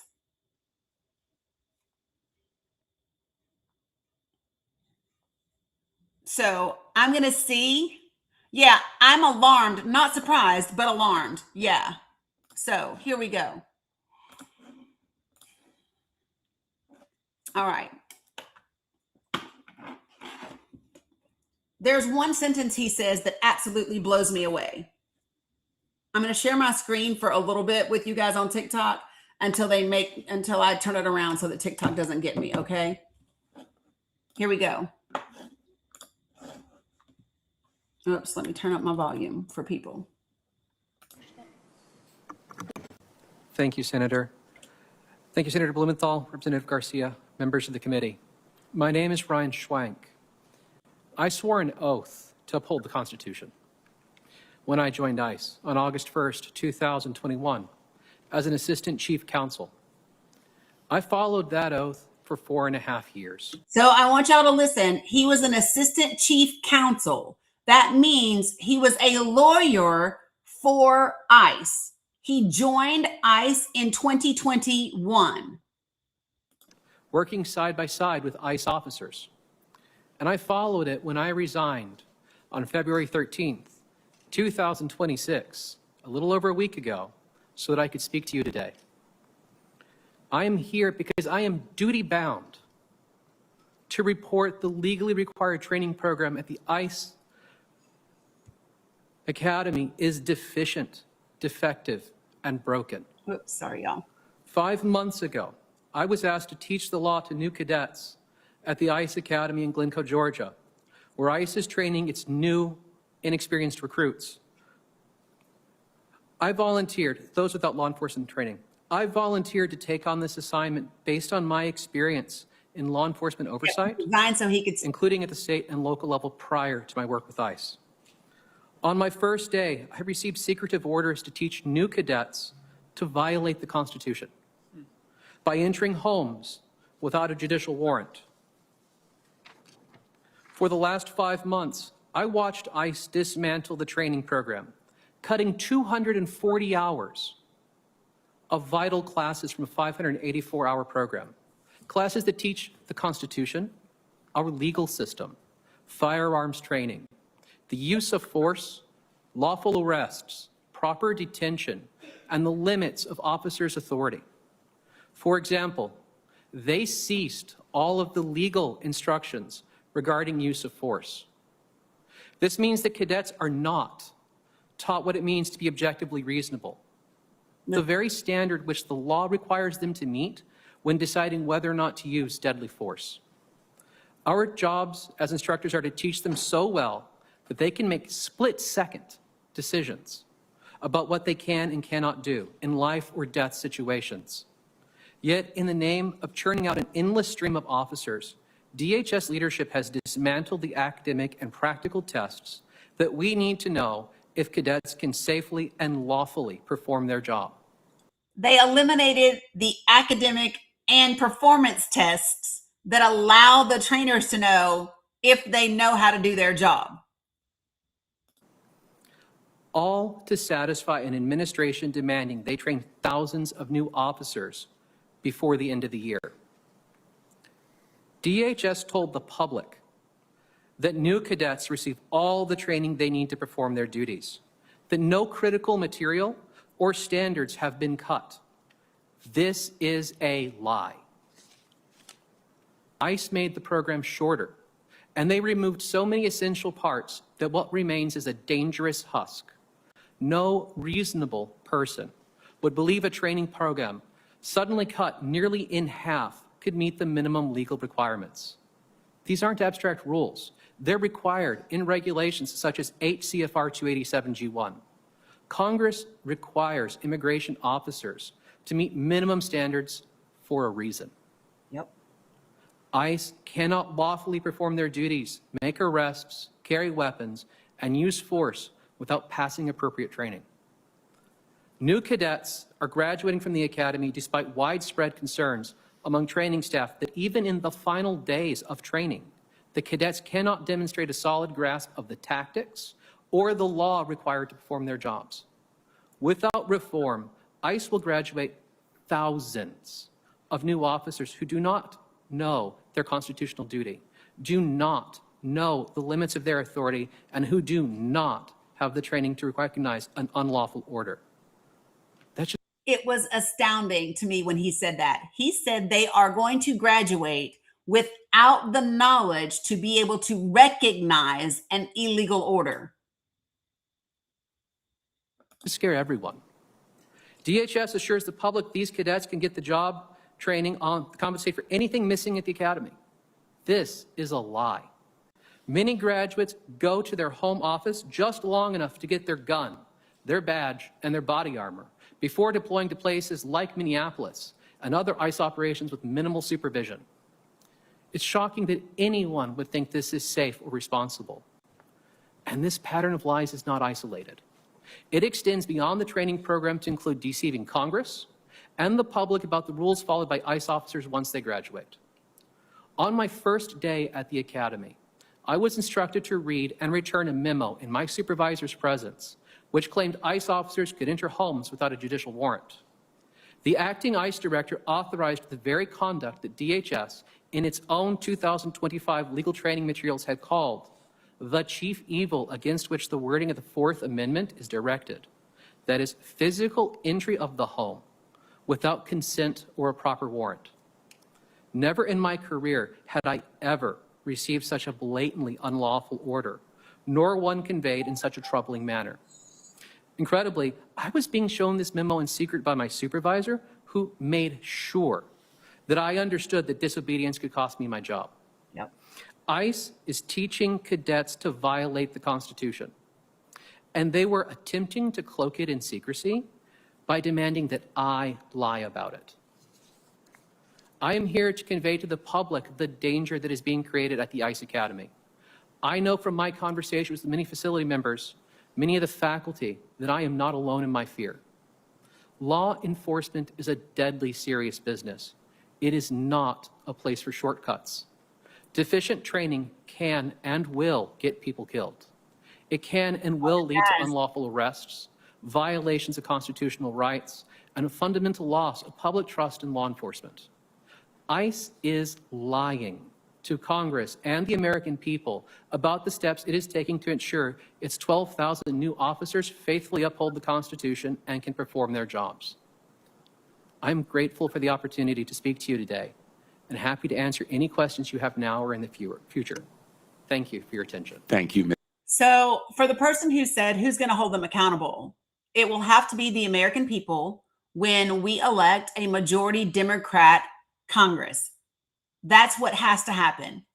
If you want them held accountable, what must happen is you must vote for a majority Democrat House and Senate in the midterms. That's it, folks. We are going to have 3 separate but equal branches of government. And the only way to make that happen is to take Congress away from Trump. That's it. Congress is, we have a GOP majority Congress. They're not doing anything. This hearing was done by 2 Democratic members of Congress, Senator Blumenthal and Representative Garcia. The GOP members of Congress couldn't even bother to attend. They didn't even want to know about it. And their constituents aren't learning about it.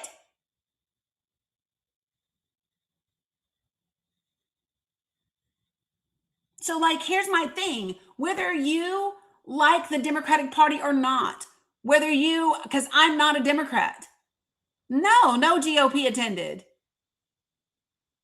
There are plenty of things that I have to gripe about when it comes to the Democratic Party. But the reality is right now there is only one party that is diligently working to undermine the 3 separate but equal branches of government. There is only one party that is working to take away the voting rights of millions of poor and working class Americans who can't afford to get all the documents necessary or a passport, and women that have ever been married and divorced or married, period. While all of their rich friends that own corporations are cashing checks and stocks in the bank. Meanwhile, foreign governments are cashing out their U.S. Treasury bonds. I don't know if you all know that or not, but foreign countries are cashing in their U.S. Treasury bonds. The dollar is weakening. Middle countries are banding together and working diligently to become independent from the United States of America.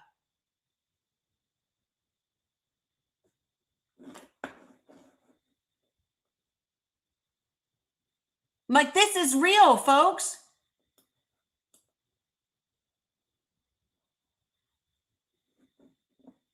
I played video yesterday. Do you want to hear what the EU said? Hold on a second. I got you. Hold on. It's so important, folks. Give me a second.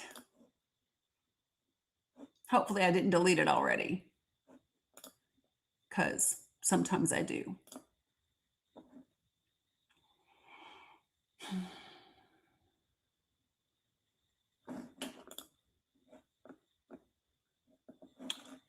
Nope, I got it. You want to hear what the EU said? Listen. To do. We must grow a European backbone of strategic enablers in space, intelligence, and deep. Oh, hold on. I got to get to the part where she's starting from the beginning. Here we go. You ready? Here we go.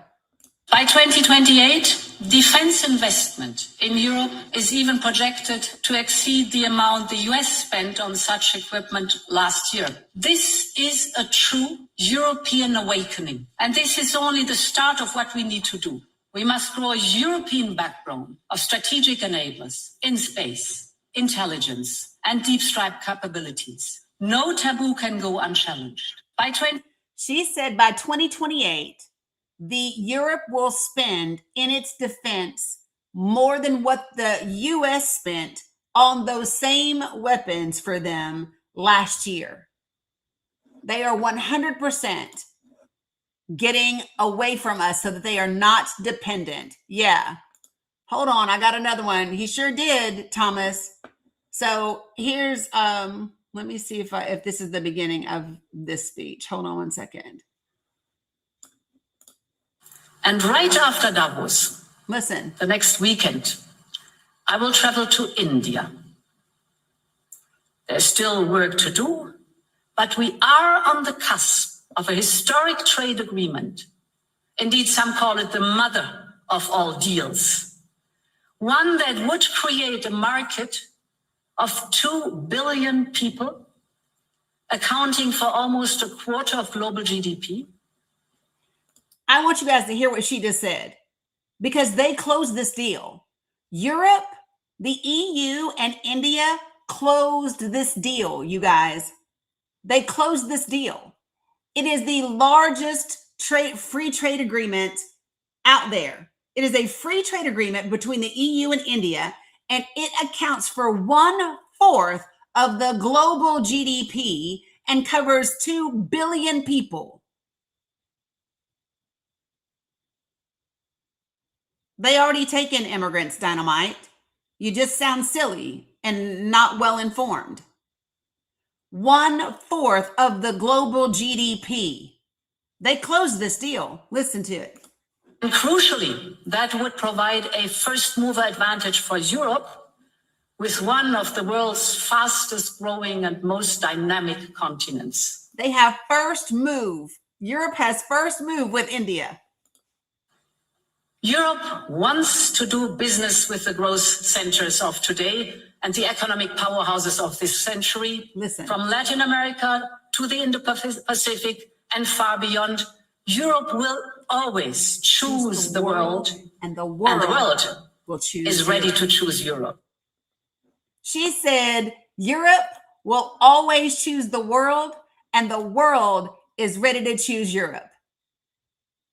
And by the way, in addition to that, Canada and China struck a brand new trade deal between them. Folks in Canada can now travel to China without a visa. If you all don't understand where we are, you might want to wake the fuck up. Everyone else is moving in powerful ways. And what you all ought to understand about this is they had these contingency plans ready. Listen, Canada's prime minister managed the central bank for 30 years. He is used to reacting to huge shifts in the market, like in a matter of seconds. He is brilliant and he is ready. Carney has been planning. He has had contingency plans. If you all do not think that the rest of the world prepared for this moment, you're mistaken. They absolutely did. After the first administration, if you think that the world sat around and the world didn't read Project 2025, I don't know what you think. Of course they did. They've also read the U.S. National Security Agreement. Have you? Have you all read the U.S. National Security Agreement? Because it says that we have aligned and committed to working with Russia and China to dismantle the EU. They not playing, y'all. They are not playing.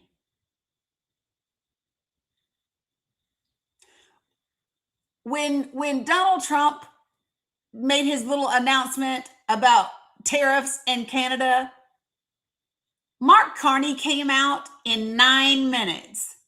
9 minutes after Donald Trump's tirade about tariffs in Canada. Do you know what Mark Carney's response was, you guys? It was 4 words. 4 words. He said, Canada will not beg. You can only say that shit from a position of strength. Canada will not beg.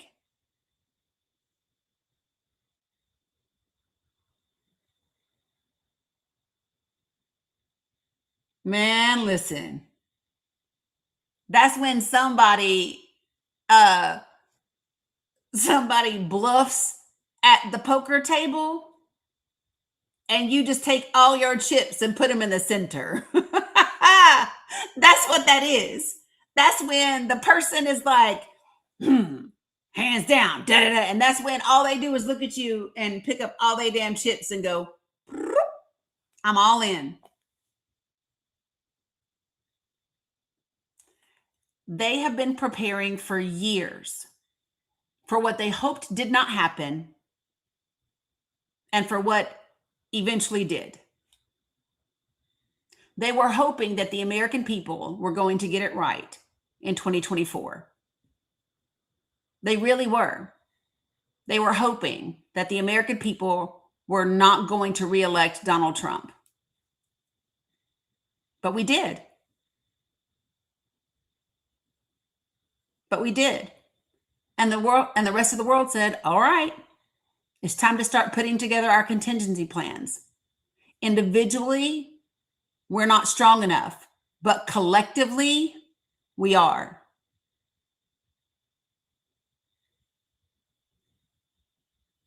When you hear Mark Carney talk about middle countries, that's what he's talking about.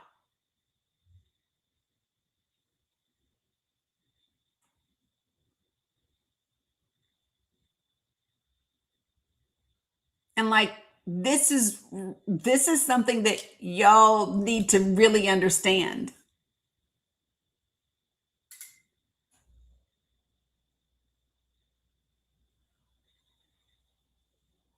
And the thing is, many of you all that voted for this administration are going to be hurt the worst. I hate to think about the people that I know back home. I'm from Northeast Tennessee. I hate to think about what you guys are going to experience. I hate to think about it. I don't think that people really understand what is happening, especially around healthcare and SNAP benefits.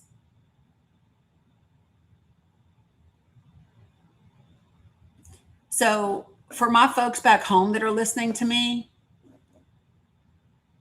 because of the one big barbaric bill, Tennessee, over the next 8 years, 250,000 people are going to lose their health insurance coverage. 250,000 people are going to lose their TennCare. 250,000 people in just the state of Tennessee.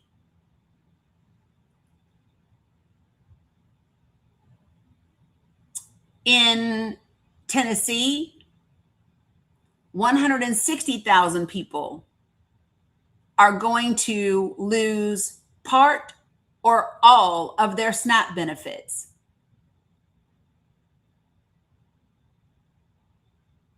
That's specifically for the state of Tennessee. If you're from where I'm from back home, you are going to see 29,000 people in Diana Harshbarger's district. 29,000 people are going to lose their Medicaid over the next 8 years. And 21,000 people are going to lose some or all of their SNAP benefits in Diana Harshbarger's region. Y'all, Bristol, Tennessee only has 37,000 people in it. Tennessee's got Kingsport's got what, 57,000? Something like that.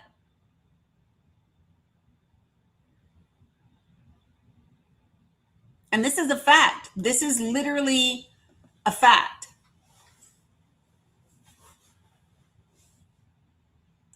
And for people who don't get this, let me just share with you a fact.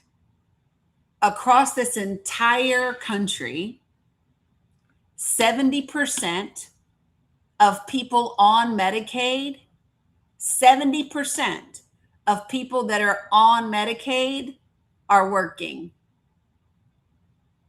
Did you know that? 70% of the people that are on Medicaid are working.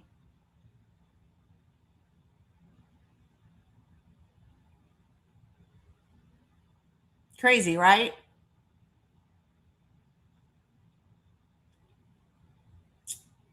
People aren't on Medicaid because they're not working.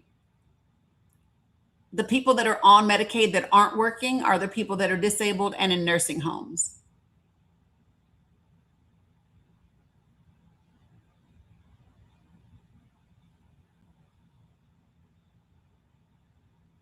Yeah.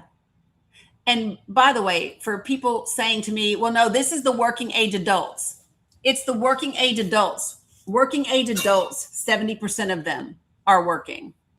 No, they're either people that are disabled or in nursing homes.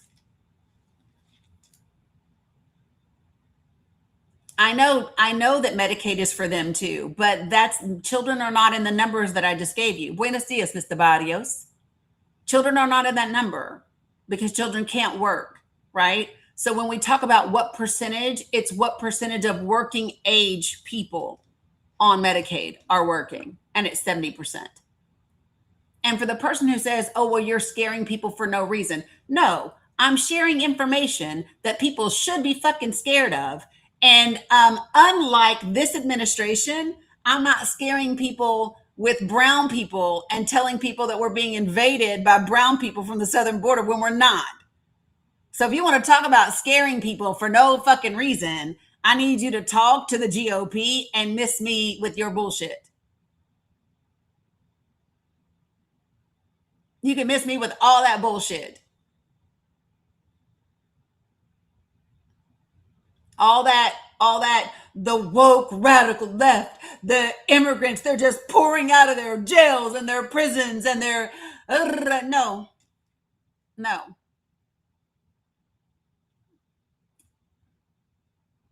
There was no invasion.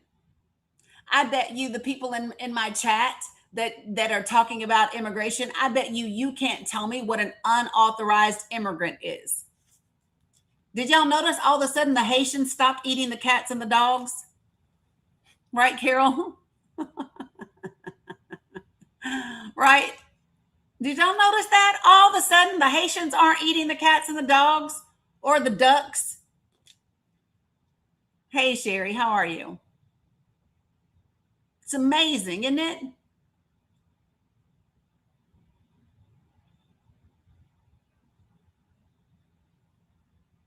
I have all the numbers. Then they're in my link tree. But if you can hold on until March 8th, not only will I have all the numbers for your states and your congressional districts, you will have graphics to be able to share. I'm doing good, Sherry. I hope you are too. Well, come on, Joe. Come tell me. Joe, come tell me what an authorized immigrant is. I sent you an invitation. Joe, come tell me. You think you know what an unauthorized, you said it's easy. So come tell me what an unauthorized immigrant is. Good morning, Joe. How are you? Fine. Okay, so can you describe for me what an unauthorized immigrant is? Well, I'm not sure that's a legal term, but I can describe it to you what it would be. It would be someone who comes into the country uninvited, that does not go to a port of entry, does not declare themselves eligible for asylum, who simply sneaks into the country without papers, without authorization. It's really quite simple. Okay, so that's actually incorrect, and I'm going to show you. Joe, please don't interrupt me because I didn't interrupt you. Okay, and what I'm going to do is I'm going to actually pull up the Department of Homeland Security's report, and I'm going to show you what they say and what language they use, because I find that that's just more important than me telling you. So, Joe, please stop interrupting. Joe, be respectful. Be respectful. Be respectful, Joe. Yeah, I'm telling you, it won't be. I don't care what you're telling me. Be respectful. Seriously, nobody's got time for all that.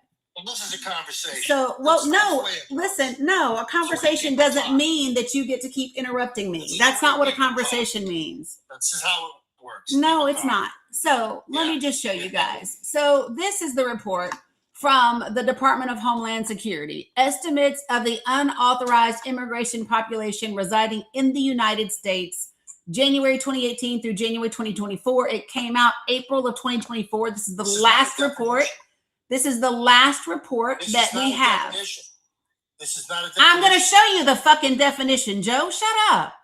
Oh, we always have to put fucking before words. Yeah, we do. It's my favorite one. So here we go. Unauthorized immigrants. The resident unauthorized immigration population is defined. Defined means Definition: defined as all foreign-born non-citizens who are not legal residents as defined above.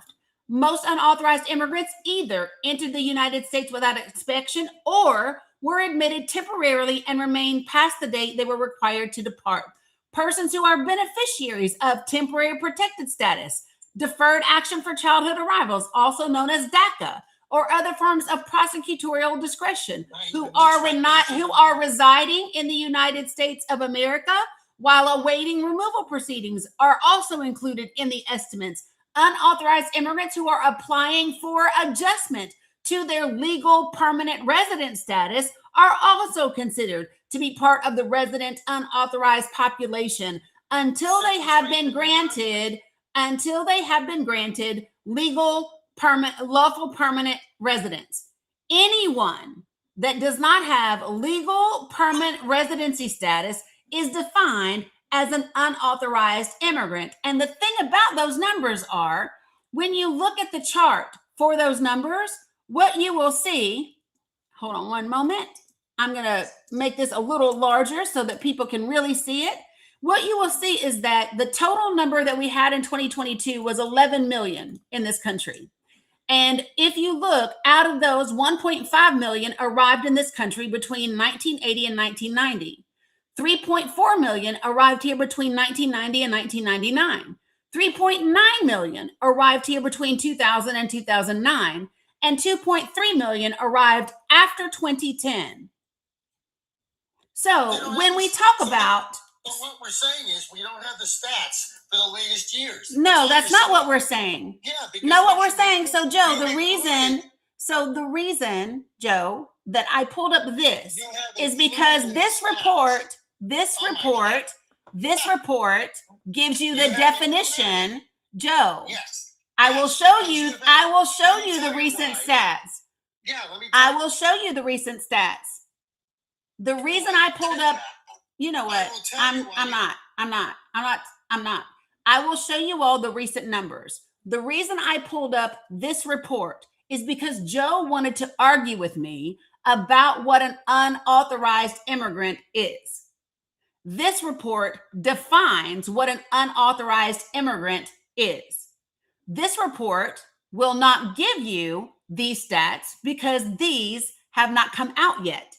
Now, what I will show you are the most recent stats now. Jesus. Fucking no impulse control. No impulse control. And by the way, 2022 was a Biden year, folks. I allowed him to speak, and every time I went to answer, he kept talking over me. I'm not doing that. I am not doing that. If you want to have a conversation, then you shut the fuck up while I'm answering you. You don't continue to talk over me. Absolutely not.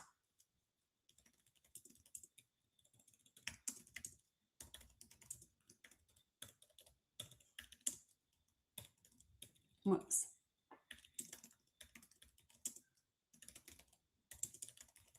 Now, I will pull up the Southwest land border numbers for you. And what I want is to show you all of them. Oh, wait.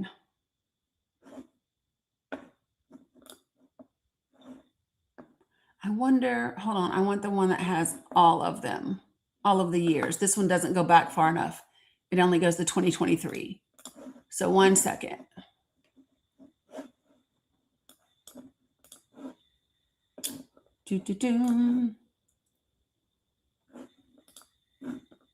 There we go. Oh.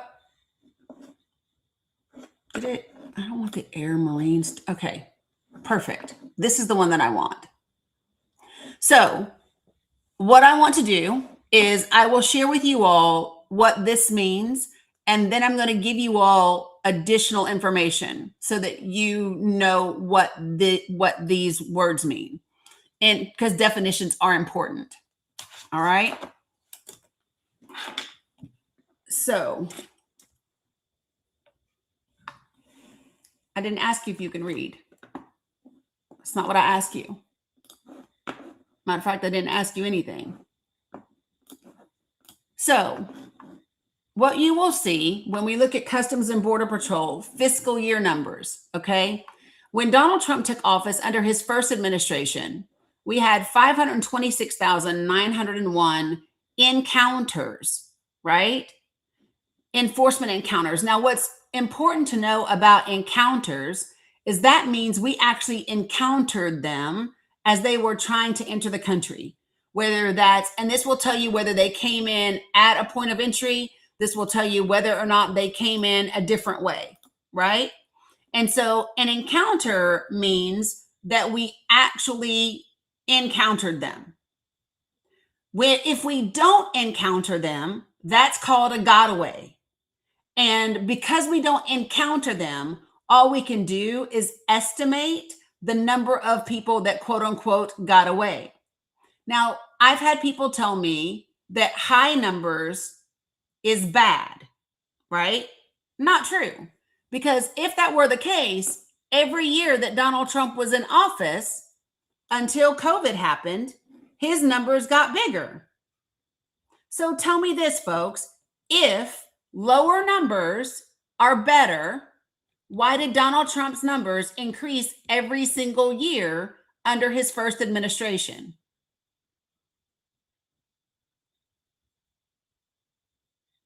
I'll tell you why they increased, okay? If lower numbers are better, okay?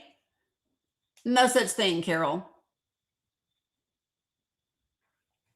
So the reason is because of something called Operation Stone Garden.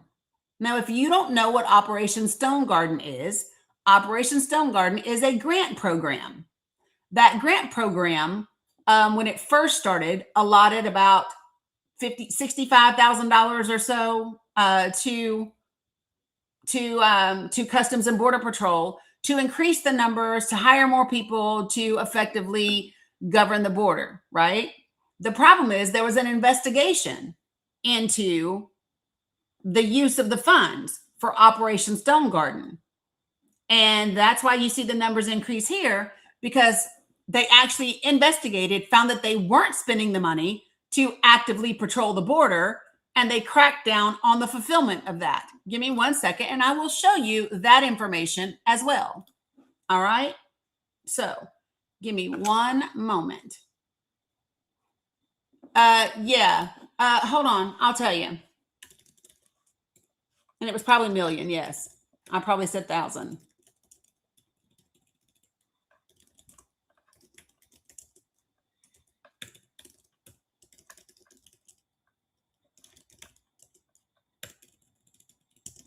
Give me 1 second, y'all.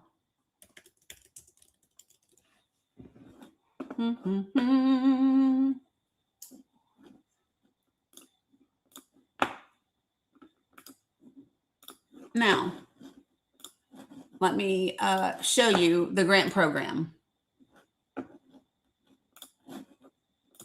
Y'all tickle me calling me Mexican. That's a new one. Y'all got some new shit. It's really funny. So these are, oops, hold on. I need to turn my camera around. Y'all tickle me. Anyway, so this is about Operation Stone Garden, right? And it was million. So in 2018, they received $85 million in funding allocations nationwide. If you look at the numbers that I was showing you to start with, that is when, where did it just go? Oh, right here. That is when fiscal year 2019, that is when they went up, right? Oh, because they think everybody's supposed to hate Mexicans, I guess, right? Because that's what they're into now, is making people scared of brown people. Now, how many of you all know the difference between Title 8 and Title 42? How many of you all know the difference between Title 8 and Title 42? I know, take a bow. So Title 42 was the emergency health resolution that Donald Trump used to keep people from entering the country during C-19, right? So he didn't, quote unquote, close the border, right? It is a mechanism that the president can use, any president can use, when we have an emergency and we need to keep people from coming in due to a health issue.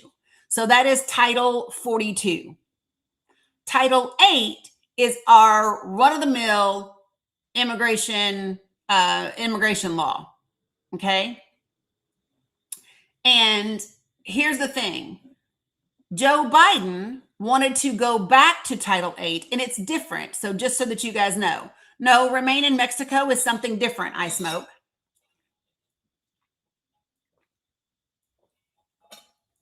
Remain in Mexico is something different than Title 42. Geez, oh Pete, y'all. It is a different policy that Trump did. So hold on one second. Whew.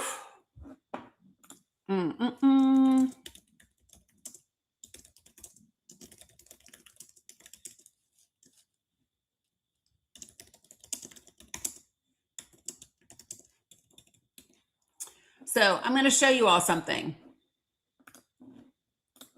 So Title 42 is something different, and there were no consequences. So let me show you all something.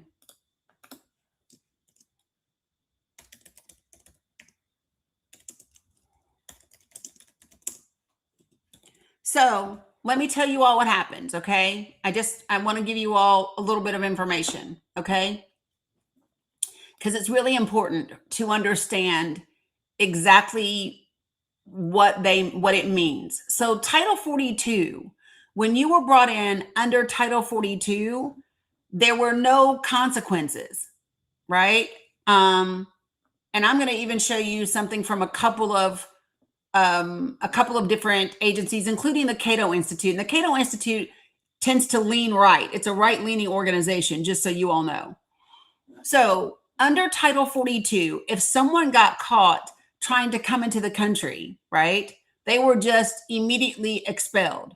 But there was no consequence. There was no like, here's your court date. There was no anything. Okay. Under Title 8, you have violated 8 USC 1325. Okay. And yeah, it's libertarian leaning. Okay. And under Title 8, if you tried it again under 8 USC 1326, then you can be banned permanently. Okay. So under Title 8, immigration enforcement was stronger than under Title 42, because Title 42 was just an emergency health mechanism, right? And so it allowed people to try again and try again and try again, because there was no effort, there was no punishment for trying to come in. All right. So let me tell you what the deal is, and it's absolutely crazy. The recidivism rate.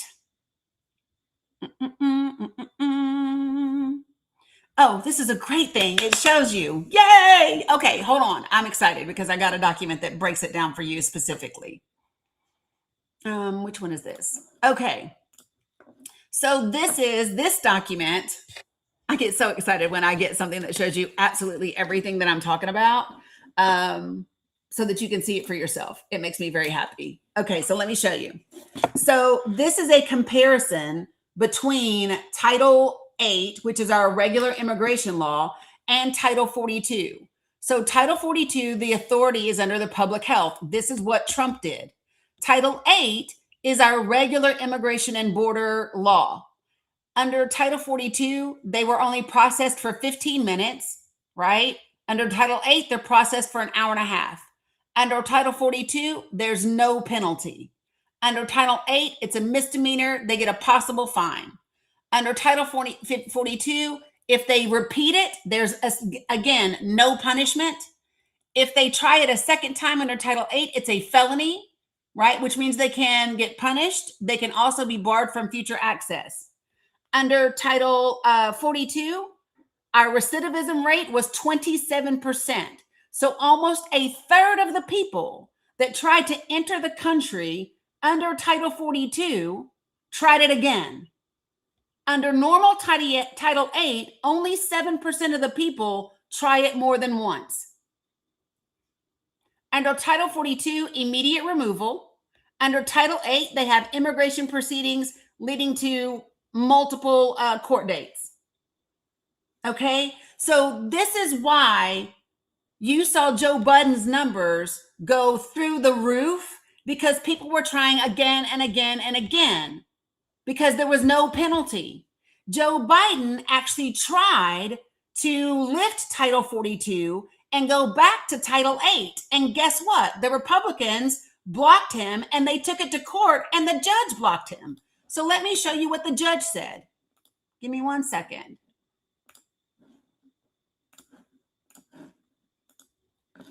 Judge blocks Biden administration from lifting public health order used to quickly expel migrants. So Joe Biden was trying to go back to Title 8 so that we could actually penalize people trying to come into the country, and Republicans blocked him and it went to a court. Sure did. And the judge that did it was a Trump appointee. And so it was a legal battle. The DOJ appealed it to the Fifth Circuit. And it wasn't until the appellate court lifted it. Republicans fought Joe Biden putting Title 8 back into place where there was actually penalties for people trying to enter the country. They wanted the numbers to look bad so they could run on immigration.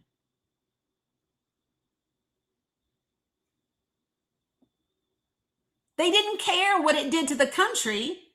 They only cared that it would make Joe Biden look bad.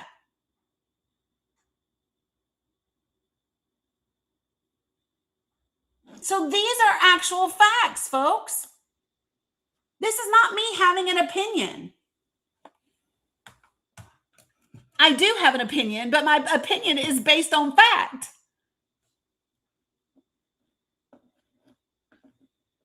And every time those folks kept trying to come in, they got counted as an encounter.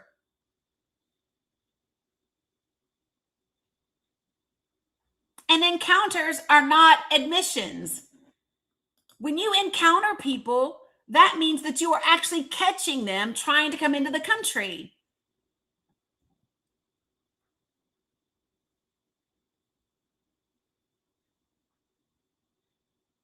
So this is why I ask people, and this is why I say to people, I'm not being a smart, well, no, I am. Let me not lie. I am being a smart ass when I say this. I am, because I get tired of people trying to tell me stuff that they don't know.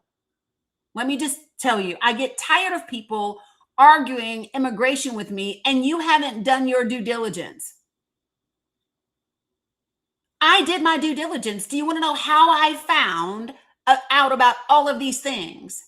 Because I actively went and researched and looked for the information. I wanted to make it my responsibility to know the facts around immigration. And then I put them together in a Word document. And I put links. It's all in my link tree. It's all in my link tree. There's a whole ass Google document. Hold on, I'm going to show you guys something.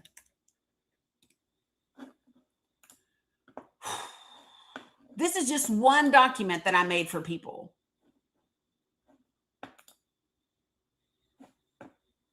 And it's so frustrating.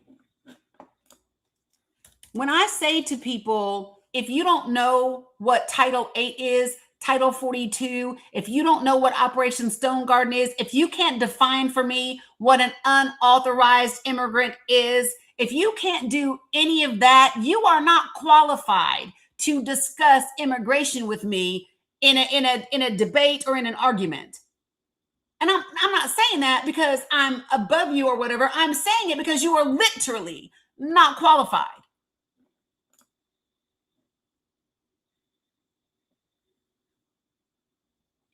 What I will do is I will put the comparison document at the top of my immigration document. 1 second.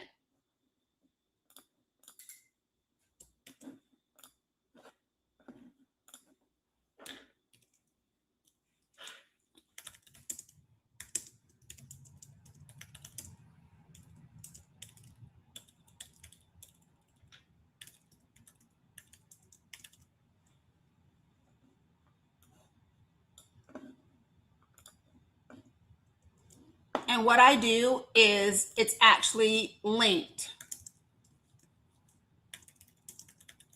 Give me.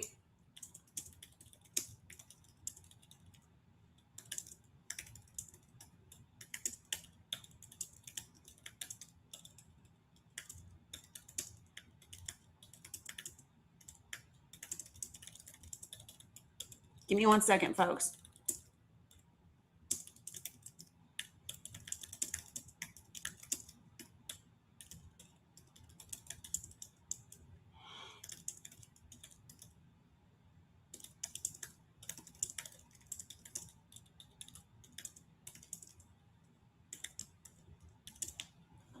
Sorry, 1 sec. I'm almost done.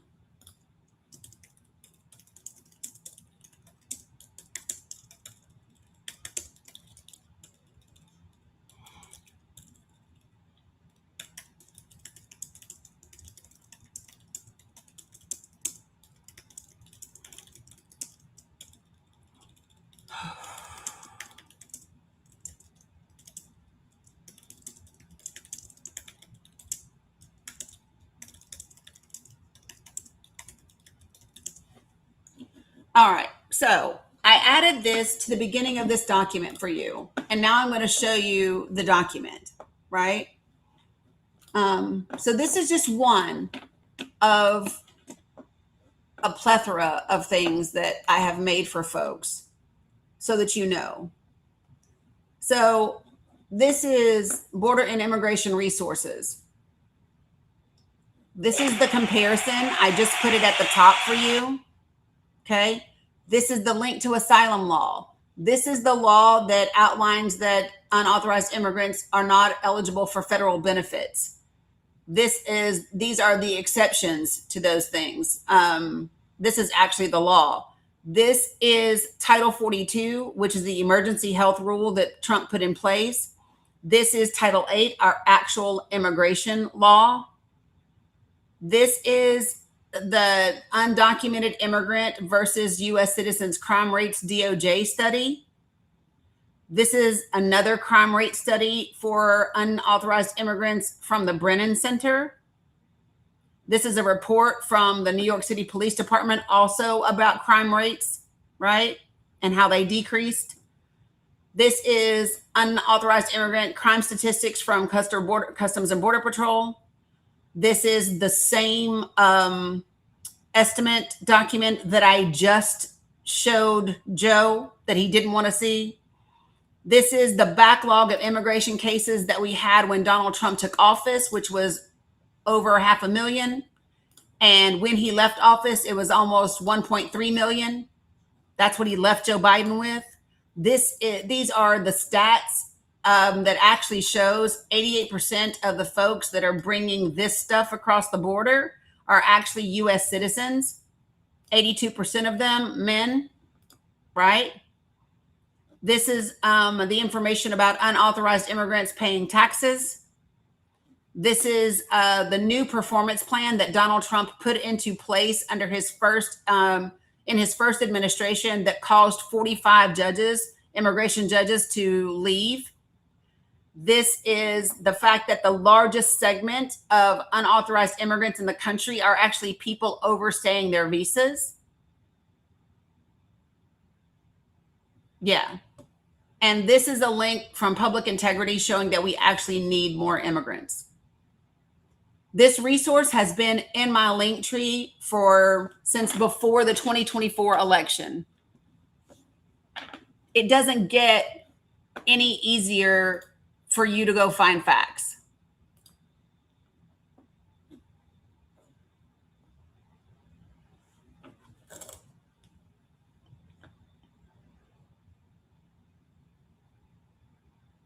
Appreciate you, Ferris.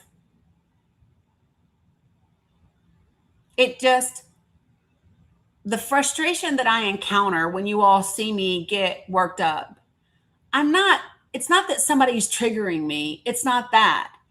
It's not that. It's simply that I get frustrated because these are grown adults in this country, right? That for whatever reason are committed to a position that is rooted in false information and fuckery. It's frustrating to me because what I know is that if I'm saying it, it's literally because I've looked for it.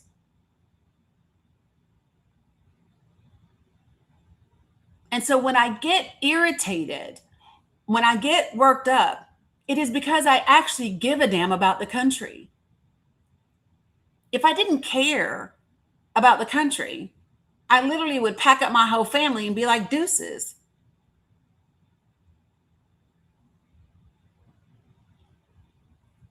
Real talk.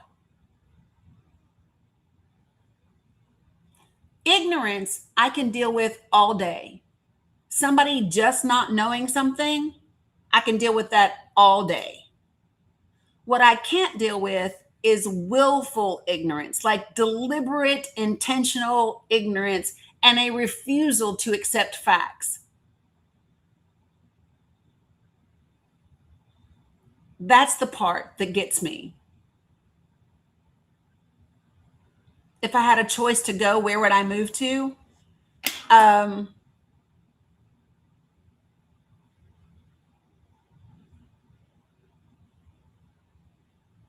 I've thought about that.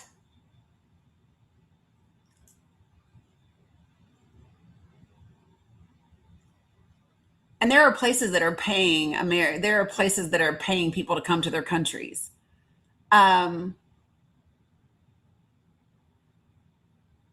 So I'm torn because part of me would want to go to a majority brown country, right?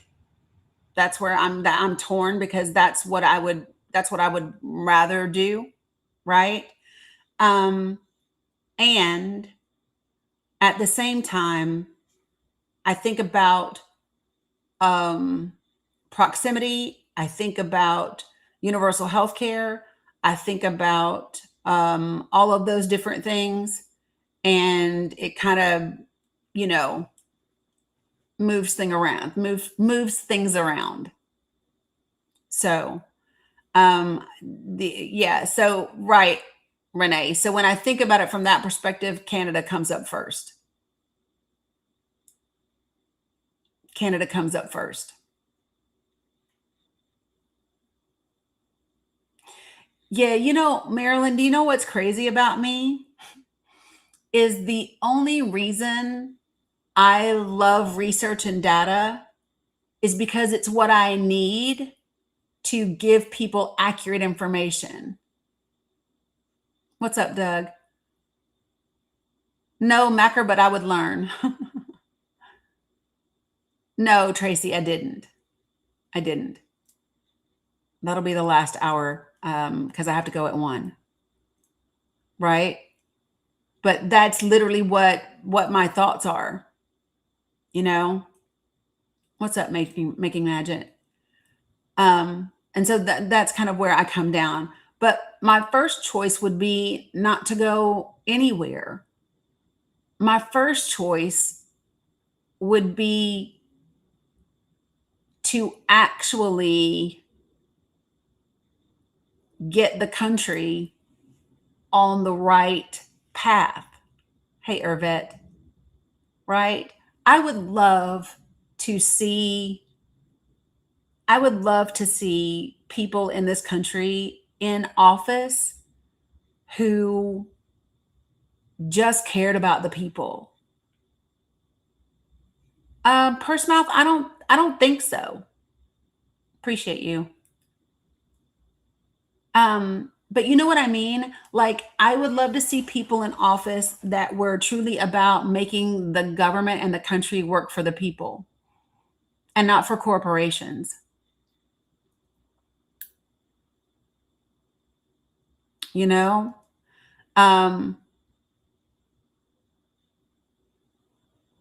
That's what I would like to see in this country. I would like to see people appreciate rent, Tony. I would like to see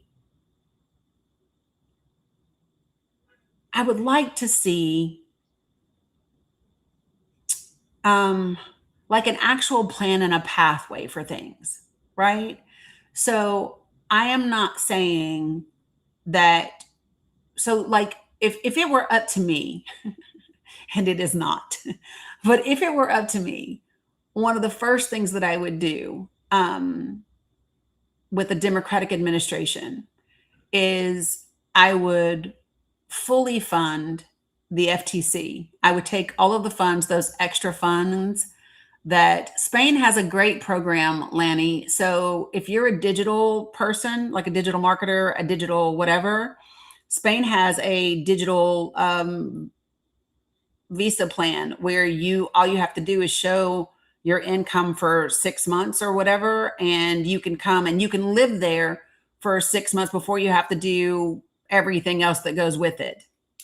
I've actually looked at Spain.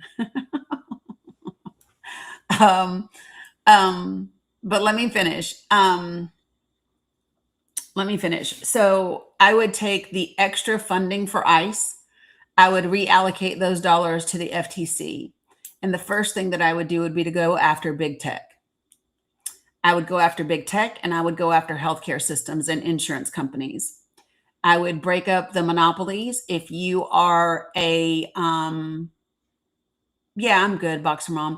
If you are an insurance company, then no, you don't get to own pharmacies and you don't get to own hospitals and healthcare systems. No, you don't. If you're an insurance company, absolutely not. And if you are a hospital or a healthcare system, you cannot own an insurance company or a pharmacy. I think that just makes fucking sense. Right?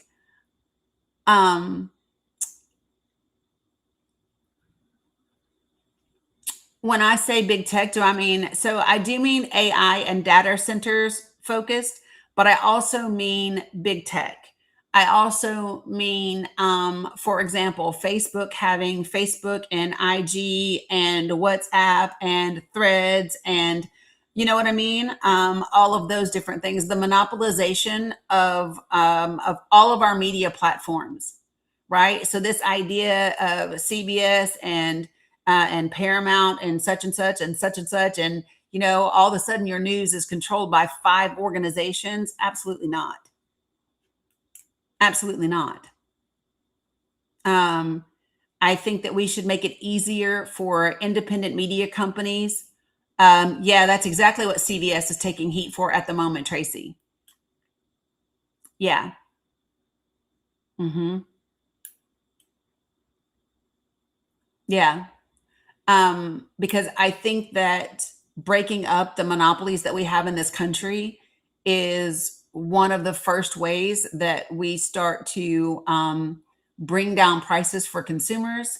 It's another way that we increase the quality of the things that we have. And it's another way that we have other folks employed, right? With better wages. That's just the result, right? I would put back the regulations that prevent private equity firms from buying single family homes until they're on the market for at least a year, right? That used to be a thing. Trump undid that in the first administration. I would put back the fact that Trump did an executive order to where medical debt can now be reported back on people's credit reports, I would reverse that decision, because I just don't think that should be a thing. As part of the FTC's work with healthcare organizations, especially nonprofit hospitals, I would have a department that looks into their charity care policies. Are they actually spending the level of charity care that they're required to be tax exempt? All of those types of things. And then there would also be an investigation into churches and politics, right? Like there's just a lot of things. And then, of course, you have to have election reform. You have to have a ban on trading for public servants in Congress and state legislatures and all of those types of things where people are privy to information. Yeah, and then I think you get legislation passed that that codifies law that basically the new law would overturn Citizens United,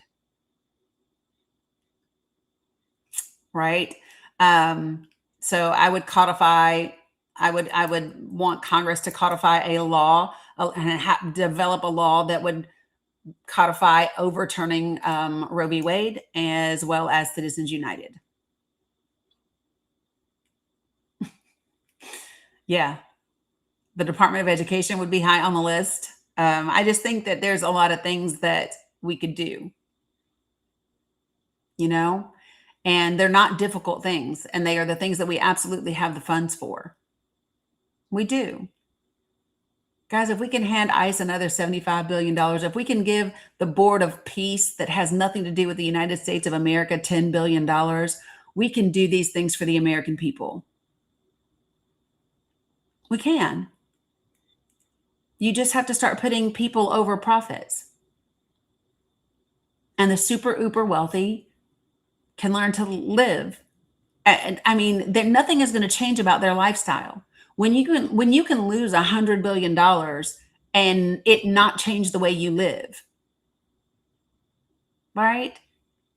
It's time for you to give up your $100 billion for starving children. I'm just saying. Those are things that we can do. And then I would want real immigration reform. And I've shared with you all my thoughts about what that could look like. So one of the things that I've talked about is utilizing our closed down military bases for immigration, right? Because they are towns within themselves, right? And you have the ability to you have single barrack housings for people that don't have children, and you have family housing right on post. You could employ veterans, right? You stimulate the economy by having those people in those communities, because when bases close, it hurts the counties and the communities that they live in, because those soldiers aren't there anymore to spend those funds. They're not being held in detention centers, right? Children have a school to go to. There's a daycare. There's a PX, which is like a Walmart. There's a commissary, which is your grocery store. Most of the time, there's hospitals and clinics. You could do all of that.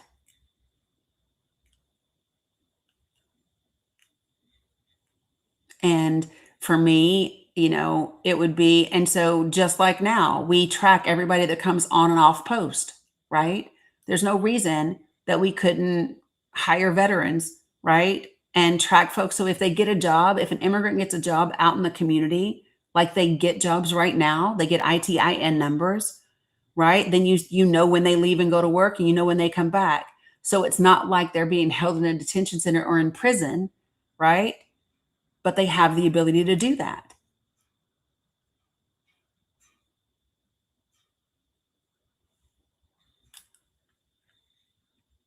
I just think if you want them to be part of society and quote unquote assimilate,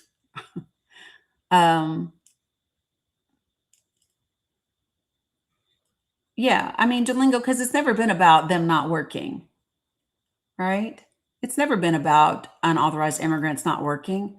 If that was the case, they wouldn't be asking the IRS for tax returns. They wouldn't be going to people's jobs, and they wouldn't be going to court proceedings to arrest them. They would just be accounted for. And they would stimulate the local economies. It would just be, I mean, to me, I think it's something that we could easily do. Yeah, I hate the word assimilate. That's why I said it like assimilate.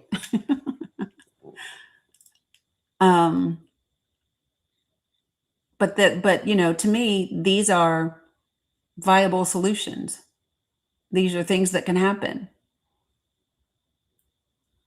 You can do the same thing with, you know, abandoned hotels, right? Old hotels. That's why New York saved money. You all know that the city of New York, when New York housed them in those old hotels that suffered so much during COVID, when New York did that, and New York gave them $350 per week. No, not per week. When they gave them $350 per person for their SNAP benefits, right? When New York gave them that card, what happened is the people staying in those hotels, they just went out and they used those cards in the local bodegas, in the local gas stations, in the local whatever, because that's where they were shopping. So that money was circulated right back into the city of New York, which was better than serving them boxed lunches and having to pay people to box the lunches up and buy the supplies and all of that. It actually saved them money.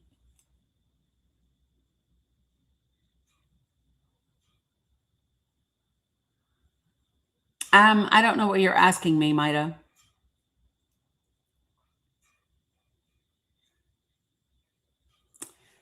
These are things that just make sense.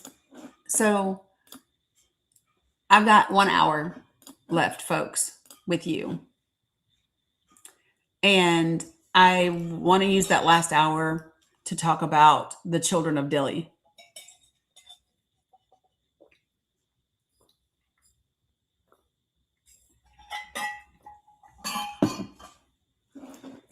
So if you do not follow or read ProPublica, I highly recommend that you do. They are amazing. They are amazing, and they do incredible investigative work. No, Dili is in Texas. No, Carol, I'm not talking about the Blue Butterfly area. So I said this yesterday, and I'm going to say it again. The reason why I'm not talking about the Blue Butterfly area is because I don't have enough solid, verifiable information, right? I know there are a lot of other creators that are talking about it, and a lot of other creators are sharing what other creators who are supposed to be connected to people know. I don't like to do that because I don't know those other creators. I just don't.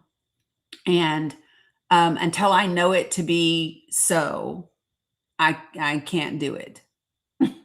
So it's too important to me to make sure that I'm putting out real information.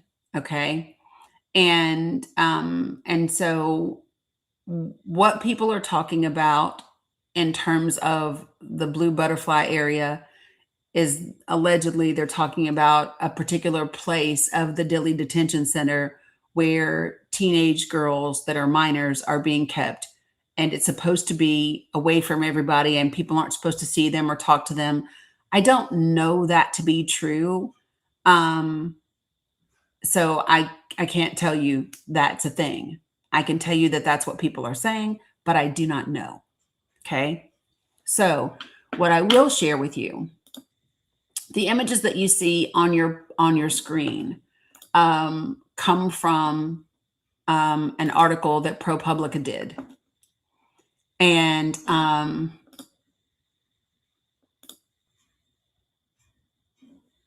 want to go to the right one. I have so many things pulled up. Give me 1 second, guys. Here we go. All right. So what I'm going to say is deep breaths, everybody. Okay. Deep breaths.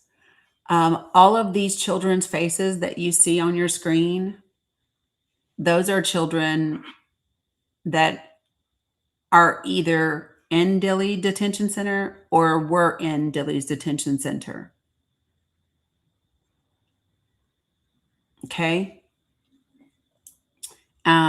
It's in Dilley, Texas.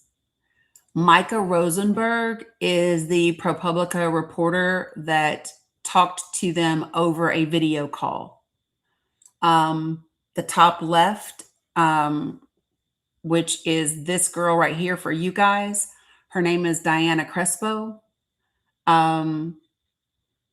Luca Mora, Juan Nicolas Mo, Alexander Perez, Amelia Arrieta, Myra Delgado. Those are the names of the children in these images.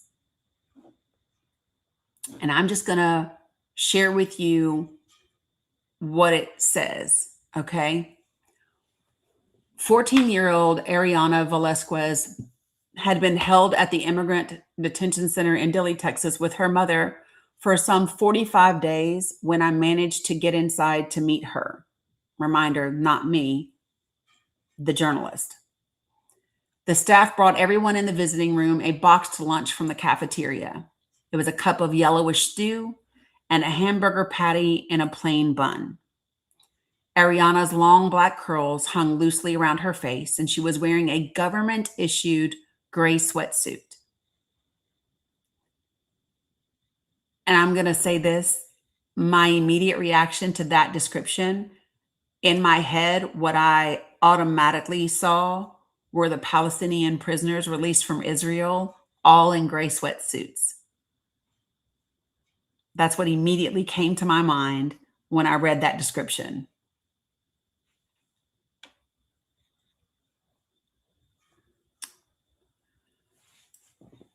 At first, she sat looking blankly down at the table. She poked at her food with a plastic fork and let her mother do most of the talking. She perked up when I asked about home, which is Hicksville, New York. She and her mother had moved there from Honduras when she was 7. Her mother, Stephanie Valdarez, had applied for asylum, married a neighbor from back home who was already living in the U.S., and had 2 more kids. Ariana took care of them after school. She was a freshman at Hicksville High, and being detained at the Dilley Immigration Processing Center meant that she was falling behind in her classes. She told me how much she missed her favorite sign language teacher, but most of all, she missed her siblings. I had previously met them in Hicksville.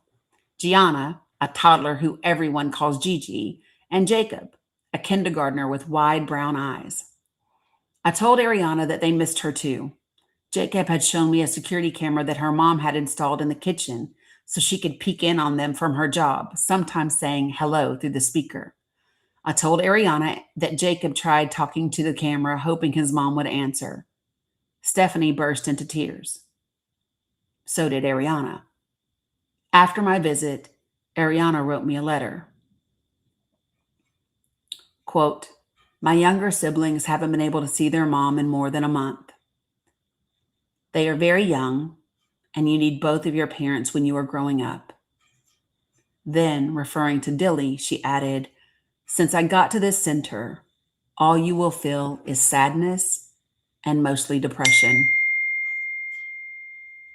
Dilley, run by private prison firm Core Civic, is located 72 miles south of San Antonio and nearly 2,000 miles away from Ariana's home. It is a sprawling collection of trailers and dormitories, almost the same color as the dusty landscape, surrounded by a tall fence. It first opened during the Obama administration to hold an influx of families crossing the border. Former President Joe Biden stopped holding families there in 2021, arguing America shouldn't be in the business of detaining children. But quickly after returning to office, President Trump resumed family detention as part of his mass deportation campaign. Federal courts and overwhelming public outrage had put an end to Trump's first-term policy of separating children from parents when immigrant families were detained crossing the border. Trump officials said Dilley was a place where immigrant families would be detained together. As the second Trump administration's crackdown both slowed border crossings to record lows and ramped up a blitz of immigration arrests all across the country, the population inside Dilley shifted. The administration began sending parents and children who had been living in the country long enough to lay down roots and to build networks of relatives, friends, and supporters willing to speak up against their detention. If the administration believed that putting children in Dilley wouldn't stir the same outcry as separating them from their parents, it was mistaken. The photo of 5-year-old Liam Conejo Ramos from Ecuador, who was detained with his father in Minneapolis while wearing a Spider-Man backpack and a blue bunny hat, went viral on social media and triggered widespread condemnation and a protest by the detainees. Weeks before that, I had begun speaking to parents and children at Dilley, along with their relatives on the outside. I also spoke to people who worked inside the center or visited it regularly to give religious or legal services. I had asked Immigration and Customs Enforcement officials for permission to visit, but got a range of responses. One spokesperson denied my request. Another said he doubted I could get formal approval and suggested I could try showing up there as a visitor. So I did. Since early December, I've spoken in person and via phone and video calls to more than 24 detainees, half of them kids, detained at Dilley, all of whose parents gave me their consent. I asked parents whether their children would be open to writing to me about their experiences. More than 36 kids responded. Some just drew pictures. Others wrote in perfect cursive. Some letters were full of age-appropriate misspellings. Among them was a letter from a 9-year-old Venezuelan girl named Suzette Fernandez, who had been living in Houston when she and her mother were detained. Quote, "I have been 50 days in Dilley Immigration Processing Center," she wrote. "Seeing how people like me, immigrants, are being treated changes my perspective about the U.S. My mom and I came to the U.S. looking for a good and safe place to live." A 14-year-old Colombian girl who signed her name Gabby M.M. and who a fellow detainee said had been living in Houston wrote a letter about how the guards at Dilley have, quote, "bad manner of speaking to residents," end quote, she wrote. Quote, "The workers treat the residents unhumanely, verbally, and I don't want to imagine how they would act if they were unsupervised," end quote. 9-year-old Maria Antonia Guerrera from Colombia drew a portrait of herself and her mother wearing their detainee ID badges. A note on the side said, quote, "I am not happy. Please get me out of here." Some of the kids I met spoke English as well as they did Spanish. When I asked the kids to tell me about the things they missed most from their lives outside of Dilley, they almost always talked about their teachers and friends at school. Then they'd get to the things like missing a beloved dog, McDonald's Happy Meals, their favorite stuffed animal, or a pair of new Uggs that had been waiting for them under the Christmas tree. They told me they feared what might happen to them if they returned to their home countries and what might happen to them if they remained here. 13-year-old Gustavo Santiago said he didn't want to go back to Mexico. Quote, "I have friends, school, and family here in the United States. To this day, I don't know what we did wrong to be detained." He ended with a plea. "I feel like I'll never get out of here. I just ask that you don't forget about us," end quote. Around 3,500 detainees, more than half of them minors, have cycled through the center since it reopened, which is more than the population of the town of Dilley itself. Although a longstanding legal settlement generally limits the time children can be held in detention to 20 days, a data analyst by ProPublica found that about 300 kids sent to Dilley by the Trump administration were there for more than a month. The administration, in legal filings, has said that the agreement from 1997 is outdated and should be terminated because there are new statutes, regulations, and policies that ensure good conditions for immigrant minors in detention. Habiba Solomon, 18, told me she had been detained for more than 8 months with her mom and 4 siblings, ranging in age from 16 to 5-year-old twins, after her father was charged for an alleged anti-Semitic attack in June at a rally in Boulder, Colorado, supporting the Jewish hostages who were being held in Gaza. Their father, Mohammed Solomon, pleaded not guilty to federal and state charges. Authorities have said they are investigating whether his wife and her children provided support for the attack. They deny knowing anything about it, and an arrest warrant reports that he told an officer he never talked to his wife or family about his plans. Despite Trump's promise to go after violent criminals, the vast majority of adults detained at Dilley over the last year had no criminal record in the United States. Some of the parents I spoke to had overstayed visas. Many had filed applications for asylum, had married U.S. citizens, or had been granted humanitarian parole and were detained when they voluntarily showed up for appointments at ICE offices. They said that it was unfair to arrest them and that detaining their children was just plain cruel. There were children in Dilley who were so distraught they cut themselves or talked about unaliving themselves, several mothers told me. Recently, 2 cases of measles were discovered in the center. Federal officials said they quarantined some immigrants, and attorneys said ICE canceled in-person legal visits until February 14th as a safety precaution. The Department of Homeland Security, which oversees ICE, said in a statement that all detainees at Dilley are, quote, being provided with proper medical care.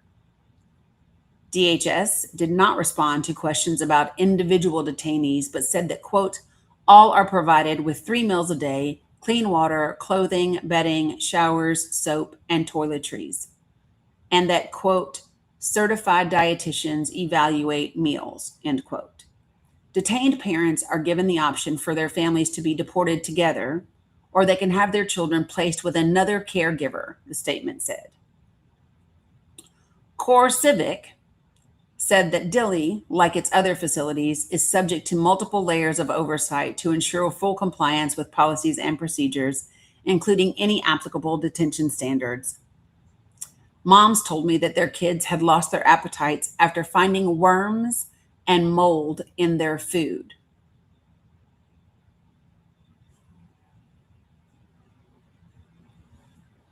Moms told me that their kids had lost their appetites after finding worms and mold on their food, had trouble sleeping on the facility's hard metal bunk beds in rooms shared by at least a dozen other people, and were constantly sick. Quote, the shock for my daughter was devastating, Maria Alejandra Montoya from Colombia wrote in an email to me about her daughter, Maria Antonia. Quote, watching her adapt is like watching her wings being clipped. Hearing other children fight over card games at the tables makes me feel like we are not mothers and children, but inmates, end quote. Alexander Perez, a 15-year-old from the Dominican Republic, told me about going to school at Dilley. He said classes include kids from mixed age groups, and each class only allowed 12 students and lasted for just 1 hour. Slots were assigned on a first-come, first-served basis. Children would line up, hoping to get in. The staff leading the class would distribute handouts and worksheets to those who made it inside. Alexander Perez complained that the lessons were usually meant for kids who were younger than him, so he found them boring. But because there wasn't much else to do, he used to go whenever he could until an instructor turned a social studies lesson into what felt like an interrogation about immigration policy. Quote, if we have recreational activities and classes designed to help us disconnect from what we are experiencing here, why the need to ask ourselves these questions? He said to me during a video call. I didn't think that was right.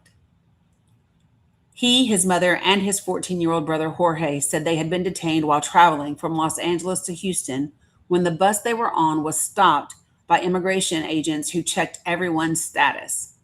They'd been in Dilley for 4 months by the time we spoke. His mother, Teresa, told me she was in the process of appealing a judge's denial of her asylum petition, which might explain why it was such a touchy subject for Alexander when it came up in class. He told me that after he gave up on attending classes at Dilley, he played basketball in the recreation area and watched a lot of Spanish soap operas on TV. Jorge, who celebrated his birthday in December at Dilley with a tiny cake made from vanilla commissary cookies, spent most of the day sleeping. DHS said in its statement that, quote, children have access to teachers, classrooms, and curriculum booklets for math, reading, and spelling, end quote. Boredom was a theme that ran through many of the letters from children at Dilley. Quote, they told me I could only be here 21 days, but I've already spent more than 60 days waking up, eating the same repeated meals, wrote a 12-year-old Venezuelan girl who signed her letter Ender, and who a fellow detainee said had settled with her mom in Austin, Texas. She wrote that when she felt sick and went to the doctor, quote, the only thing they tell you is to drink more water, and the worst thing is that it seems like the water is what makes people sick here, end quote. Ariana expressed similar concerns in her letter. She wrote, quote, if you need medical attention, the longest you have to wait is 3 hours. But to get any medicine, pill, anything, it takes a while. There are various viruses. People are always sick. Serious situations happen, and the officers can't take them serious enough. There are no consequences. They don't care, end quote. The lack of reliable medical care was perhaps the most serious concern parents and children spoke about in their interviews with me.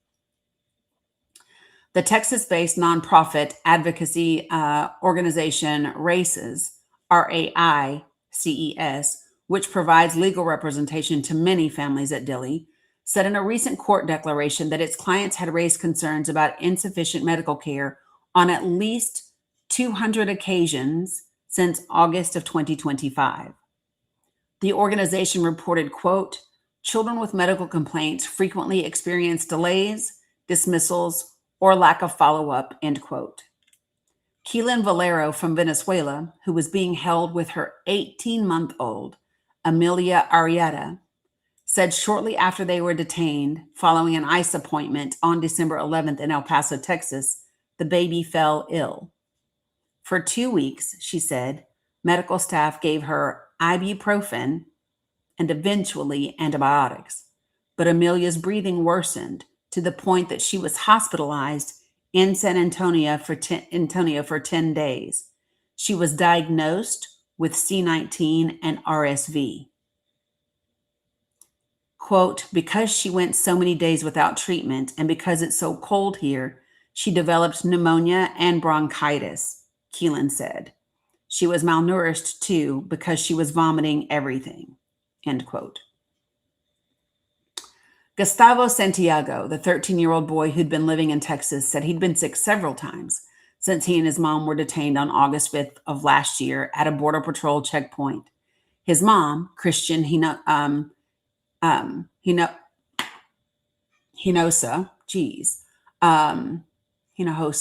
said that when Gustavo had a fever, the medical staff told her he was old enough for his body to fight it off without medication.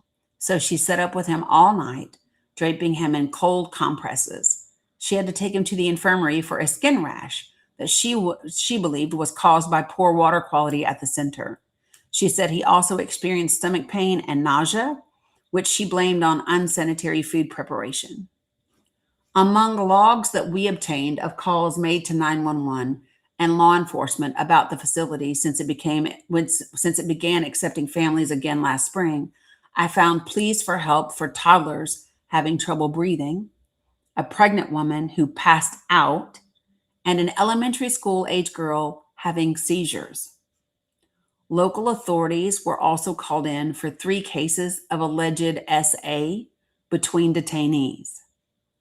DHS said in its statement, quote unquote, no one is denied medical care. Core Civic, if you don't know anything about Core Civic, I highly recommend looking them up. Core Civic said that health and safety is a top priority for the company and that detainees at Dilley are provided with a continuum of healthcare services, including preventative care and mental health services. The company said its medical staff, quote, meet the highest standards of care, end quote, and said the facility works closely with local hospitals for any specialized medical needs. Ariana and her mother, Stephanie, were detained on December 1st when they went for one of their regular check-ins at an ICE office in New York City's Federal Plaza, which are required as they wait for a decision on their asylum case. Stephanie had come to the U.S. with experience working as an accountant, and after securing her work permit, she had finally found a job at a local import business where she could put that experience to use. They had been regularly checking in with ICE for years without incident. But after mom and daughter showed up for their 8 a.m. ICE appointment, they were told they couldn't leave this time and were on a plane to Dili by 6 that evening without being given a chance to call their family. Quote, since the day my mom and I get detained in Manhattan, my life was instantly paused, Ariana wrote in a letter from detention after our meeting.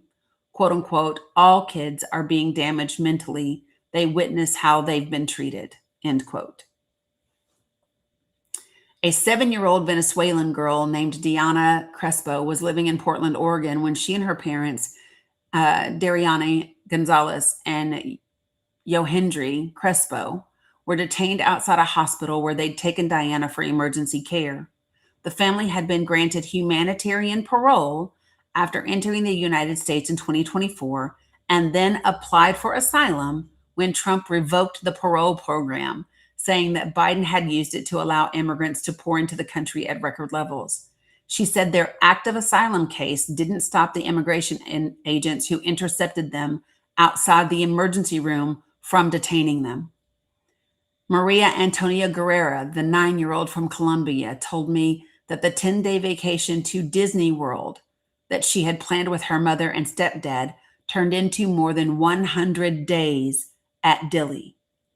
She'd flown into Florida from Medellin, Colombia, where she lived with her grandmother with a Cruella de Vil costume in her suitcase. Her mother, Maria Alejandra Montoya, was living in New York and had overstayed her visa, but had since married a U.S. citizen and was just waiting for her green card to be approved.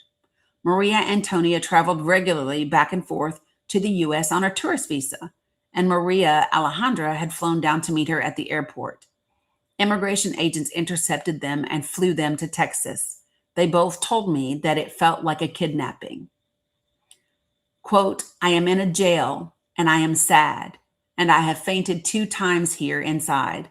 When I arrived, every night I cried, and now I don't sleep well, Maria Antonia, who wears thick glasses, wrote to me. I felt that being here was my fault, and I only wanted to be on vacation like a normal family, end quote. In January, shortly after my visit to Dili, ICE released some 200 people all at once without explanation. Among them were Ariana and her mom.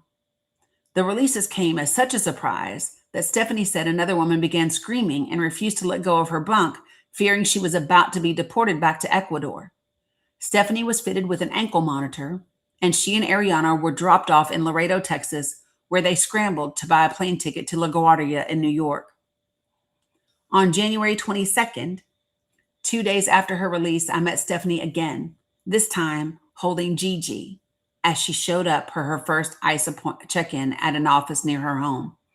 She'd been so nervous that she got lost on the way to the appointment.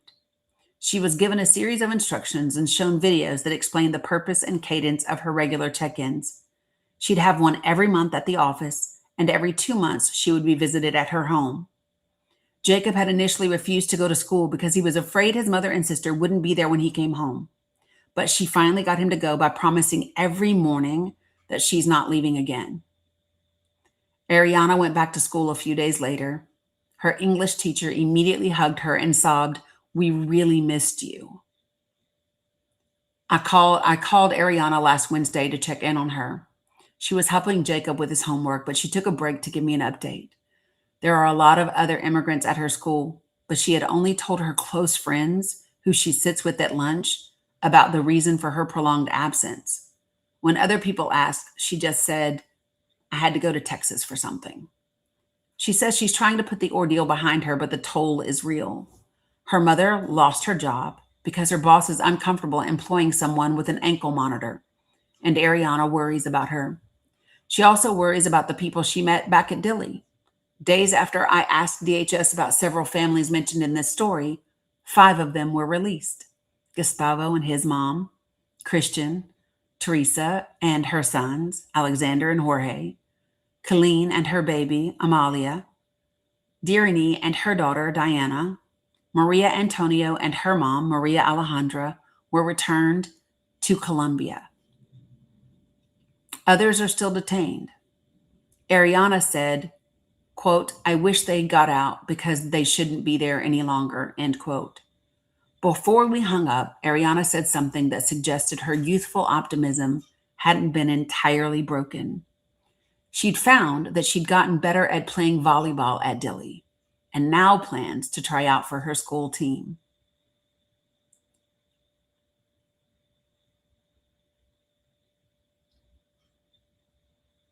That's the story.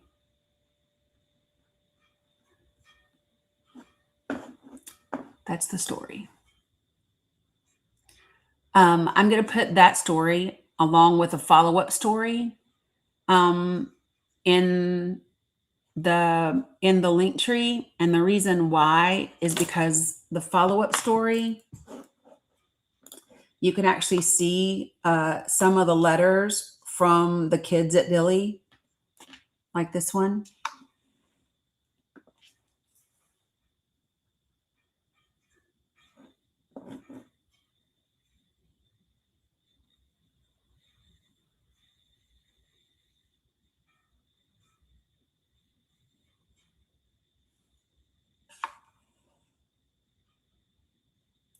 So I'm going to put these in here so that you guys can read them as well.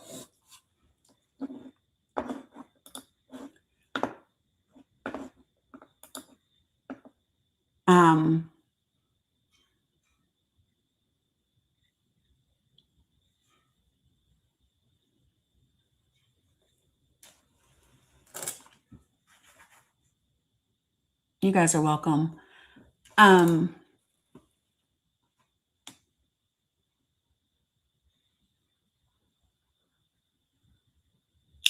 I find it hard. I find it difficult to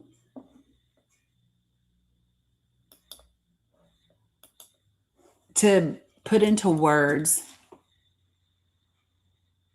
what we are doing to other human beings, including children.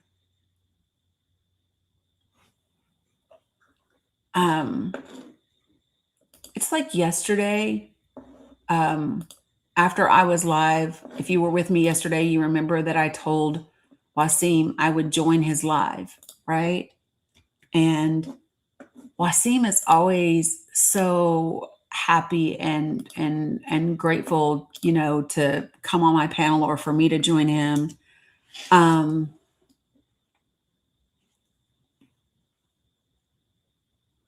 And yesterday was the first time, and he didn't tell me, it was somebody else that told me. Yesterday was the first time that I learned that he almost unalived 3 times in Gaza during the G-side. He lost one of his kidneys. He lost part of his liver, and he lost part of his stomach. I didn't know that. I didn't know I'm looking for this section so I can put these things in it.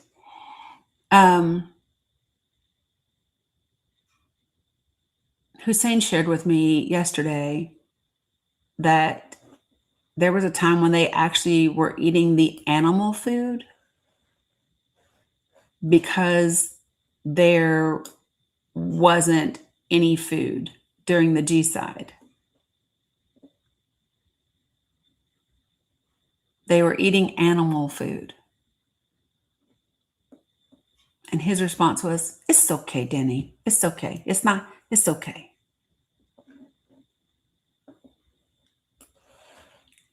I don't know what is wrong with people, but it is not okay. And I don't know how people have become so desensitized to other people's experiences. How do we not care about more than 20,000 children being unalived? How do we not care that the United States of America gave Israel a weapon that literally evaporated 3,000 people? Like, y'all know that, right? We talked about that here on my live. And if you aren't familiar with that, yeah, I have. Yeah, y'all, we have pretty much ruined Cuba. We've cut off all aid and everything to Cuba. Cuba is we have destroyed Cuba.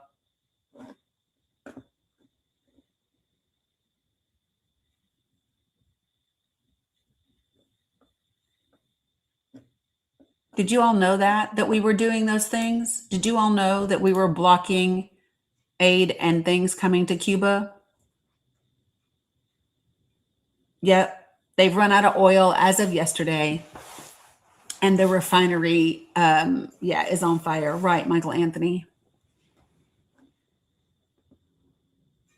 Yeah. This administration is horrible and is not about peace in any form, in any way, shape, or form.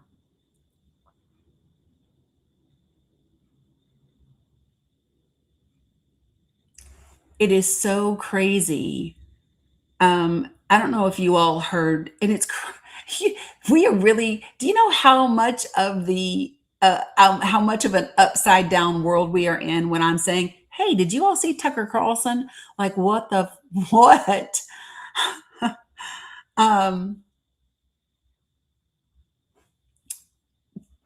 Trump invited Tucker Carlson to a meeting with all the bigwigs from the oil and gas industry. And Tucker said, I was like, okay. So Tucker went. The oil and gas people weren't happy about it.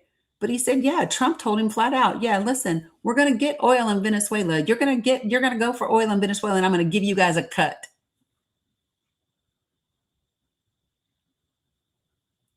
Yeah, thanks, Monil.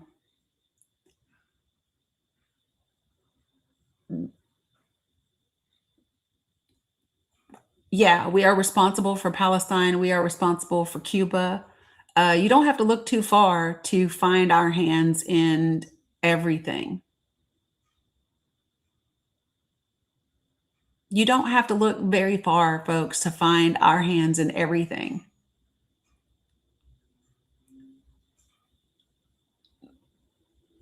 Because we literally are the ones actively blocking resources from getting to Cuba.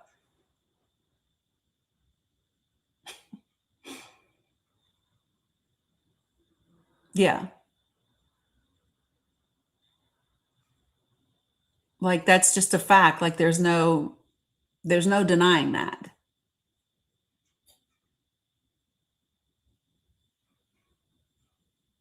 Like, it's just simply the truth. We destabilized Venezuela years and years and years ago. And then we got upset when Venezuelans were fleeing. Like, this is what we do. We go in, we destabilize other countries, brown countries, right? all for power and greed. And then we complain when the people want to leave those areas for a better life because we've turned their world into shambles.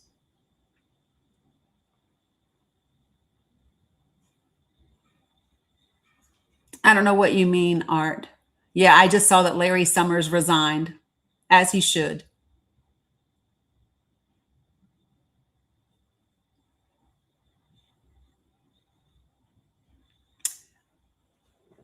So here's what I really do believe, folks. I believe that there are more people who would be devastated and appalled if they actually knew facts. Okay? That's what I think.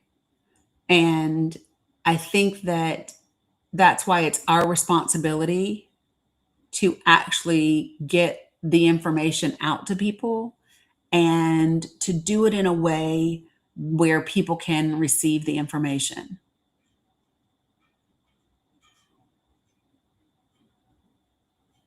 Yeah. Yeah, Toop. Right? And so that's what we're about. And so I have ideas about how to do these things, and I've been putting together resources for us to use to do those things. Okay. I'm hosting a webinar on March 8th at 6 p.m. Eastern Standard Time to share with everybody who will come this project that I've been working on. And it's a project that if enough people were to get behind it and do it and implement it, we will come out of the midterms with a Democratic majority in the House and the Senate. It's away from social media, Cindy. It's in the link to register is in my link tree. It'll be on Google Meet. And it's open to absolutely anyone.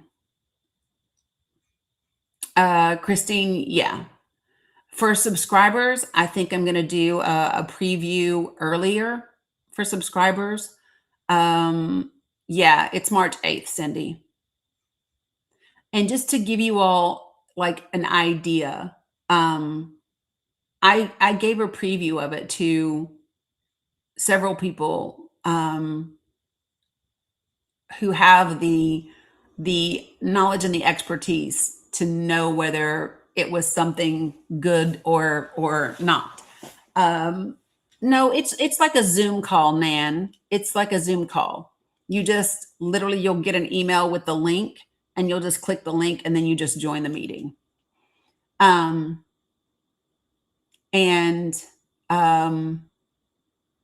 they've been very excited about it, and I'm pretty excited about it. I just have a lot of work to do between now and then, a shit ton, actually. So yeah, like, so it's been a few days since it's been a week since this girl's been to the gym. I don't have enough hours in the day, and this is the most important thing on my plate right now. So, yeah.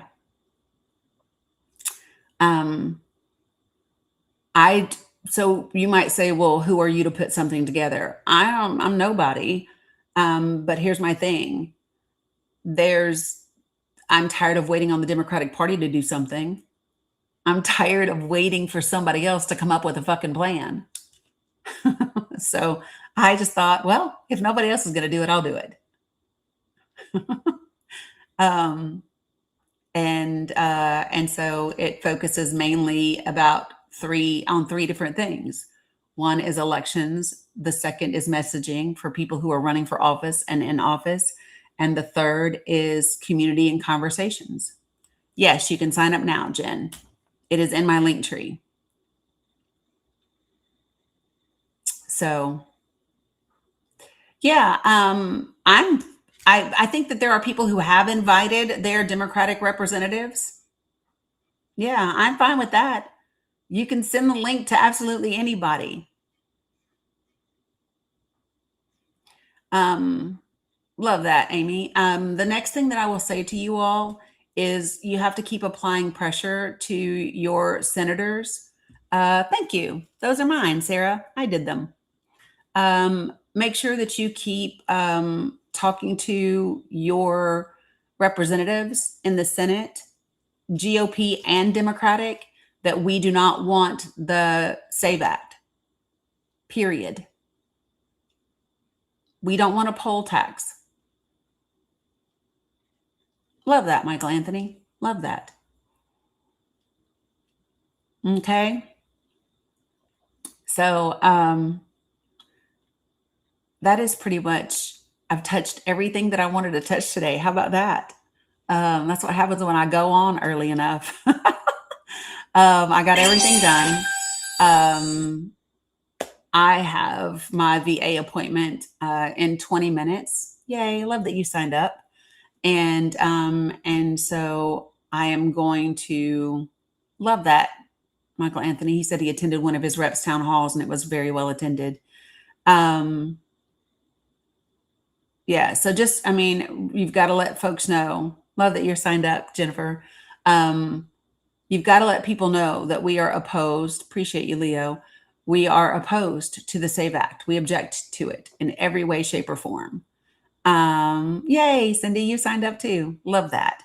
And not only will I be, yeah, the link is, it's at the top of the link tree, Michael Anthony. It's at the very top of the link tree. It's, I named it Project for the People. That's what it is. And, but in addition to ideas, it literally, I've already created resources for people. And so love that, Witch. So all of these resources will be available in a Google Drive for you to be able to download and utilize. Yay. I love that you signed up too. And so all of these resources will be in there and available to anybody that wants to use them. Yeah, it's just important. It's important. And also, it will not be this month. Next month in March will be another free workshop for everybody.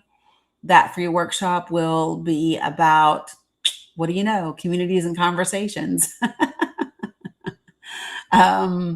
Yeah, so if you are struggling to have conversations with people, that's a workshop that you might want to attend. I actually open it up at the end. I do role playing with everybody. Sounds good, Jay Owen. And I don't know why you can't find it. If you just go to my TikTok profile or any of my profiles, the Linktree link is in there. I adore him back. Yay, you guys signed up too. I love that. I love that. And so, yeah, so we're going to, if I have anything to say about it, we're going to do everything we can.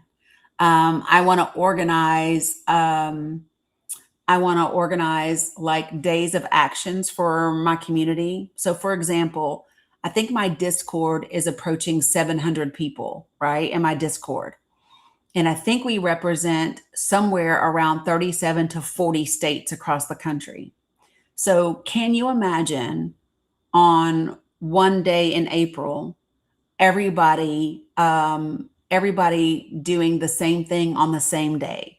So everybody maybe having making homemade yard signs, or everybody across going out into all of their communities and handing out information about the impact on Medicaid and SNAP benefits in your local area, and everybody sharing all of those things on the same day with the same hashtag, right? Imagine everybody doing their part in their community across 40 states, sharing it with the same hashtag for everybody. That's how you have an impact. Everybody, same thing, same time, same day, same hashtag, right? Yeah. So we want to have days of action at least once or twice a month. Impeach, remove, and prosecute. Yeah, y'all know that's my theme. Impeach, remove, and prosecute. That's my mantra. Impeach, remove, and prosecute. And I mean that starting with this cabinet. Starting with this cabinet. Yay, Marilyn signed up too. Love that. Christy Nome is first. Christy Nome is first. Yeah. So, yeah, no worries, Renee. It definitely could be a song. Oh, thanks, user 9301. I appreciate that. Yeah, Bondi won't be first or second. You're supposed to vote no, Teresa. The SAVE Act is a bad thing. The SAVE Act is a bad thing in Congress. Yay, Gigi, you signed out too. No worries, David. No worries.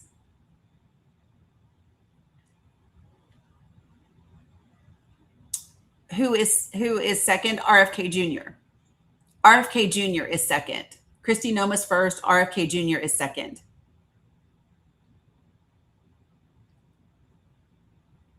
Yeah, and Michael Anthony, they want that. They want you to want retribution over justice. They want that because then they have an excuse to use violence. They want that. And so we're not playing that game. We're playing chess, not checkers. We're playing chess, not checkers. Sandy has given a super fan. When it gets to 0, you can grab it.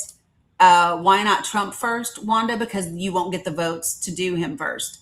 You have to pick people where you can get enough Republicans on board for the vote. And you will not get enough Republicans to, oh, the nurse did? Love that. You will not get enough Republicans to impeach and remove Trump. So you have to start with his cabinet.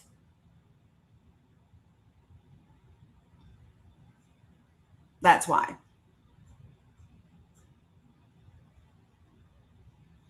So as soon as someone grabs this super fan that's up here in a minute and 40 seconds, I am going to log off.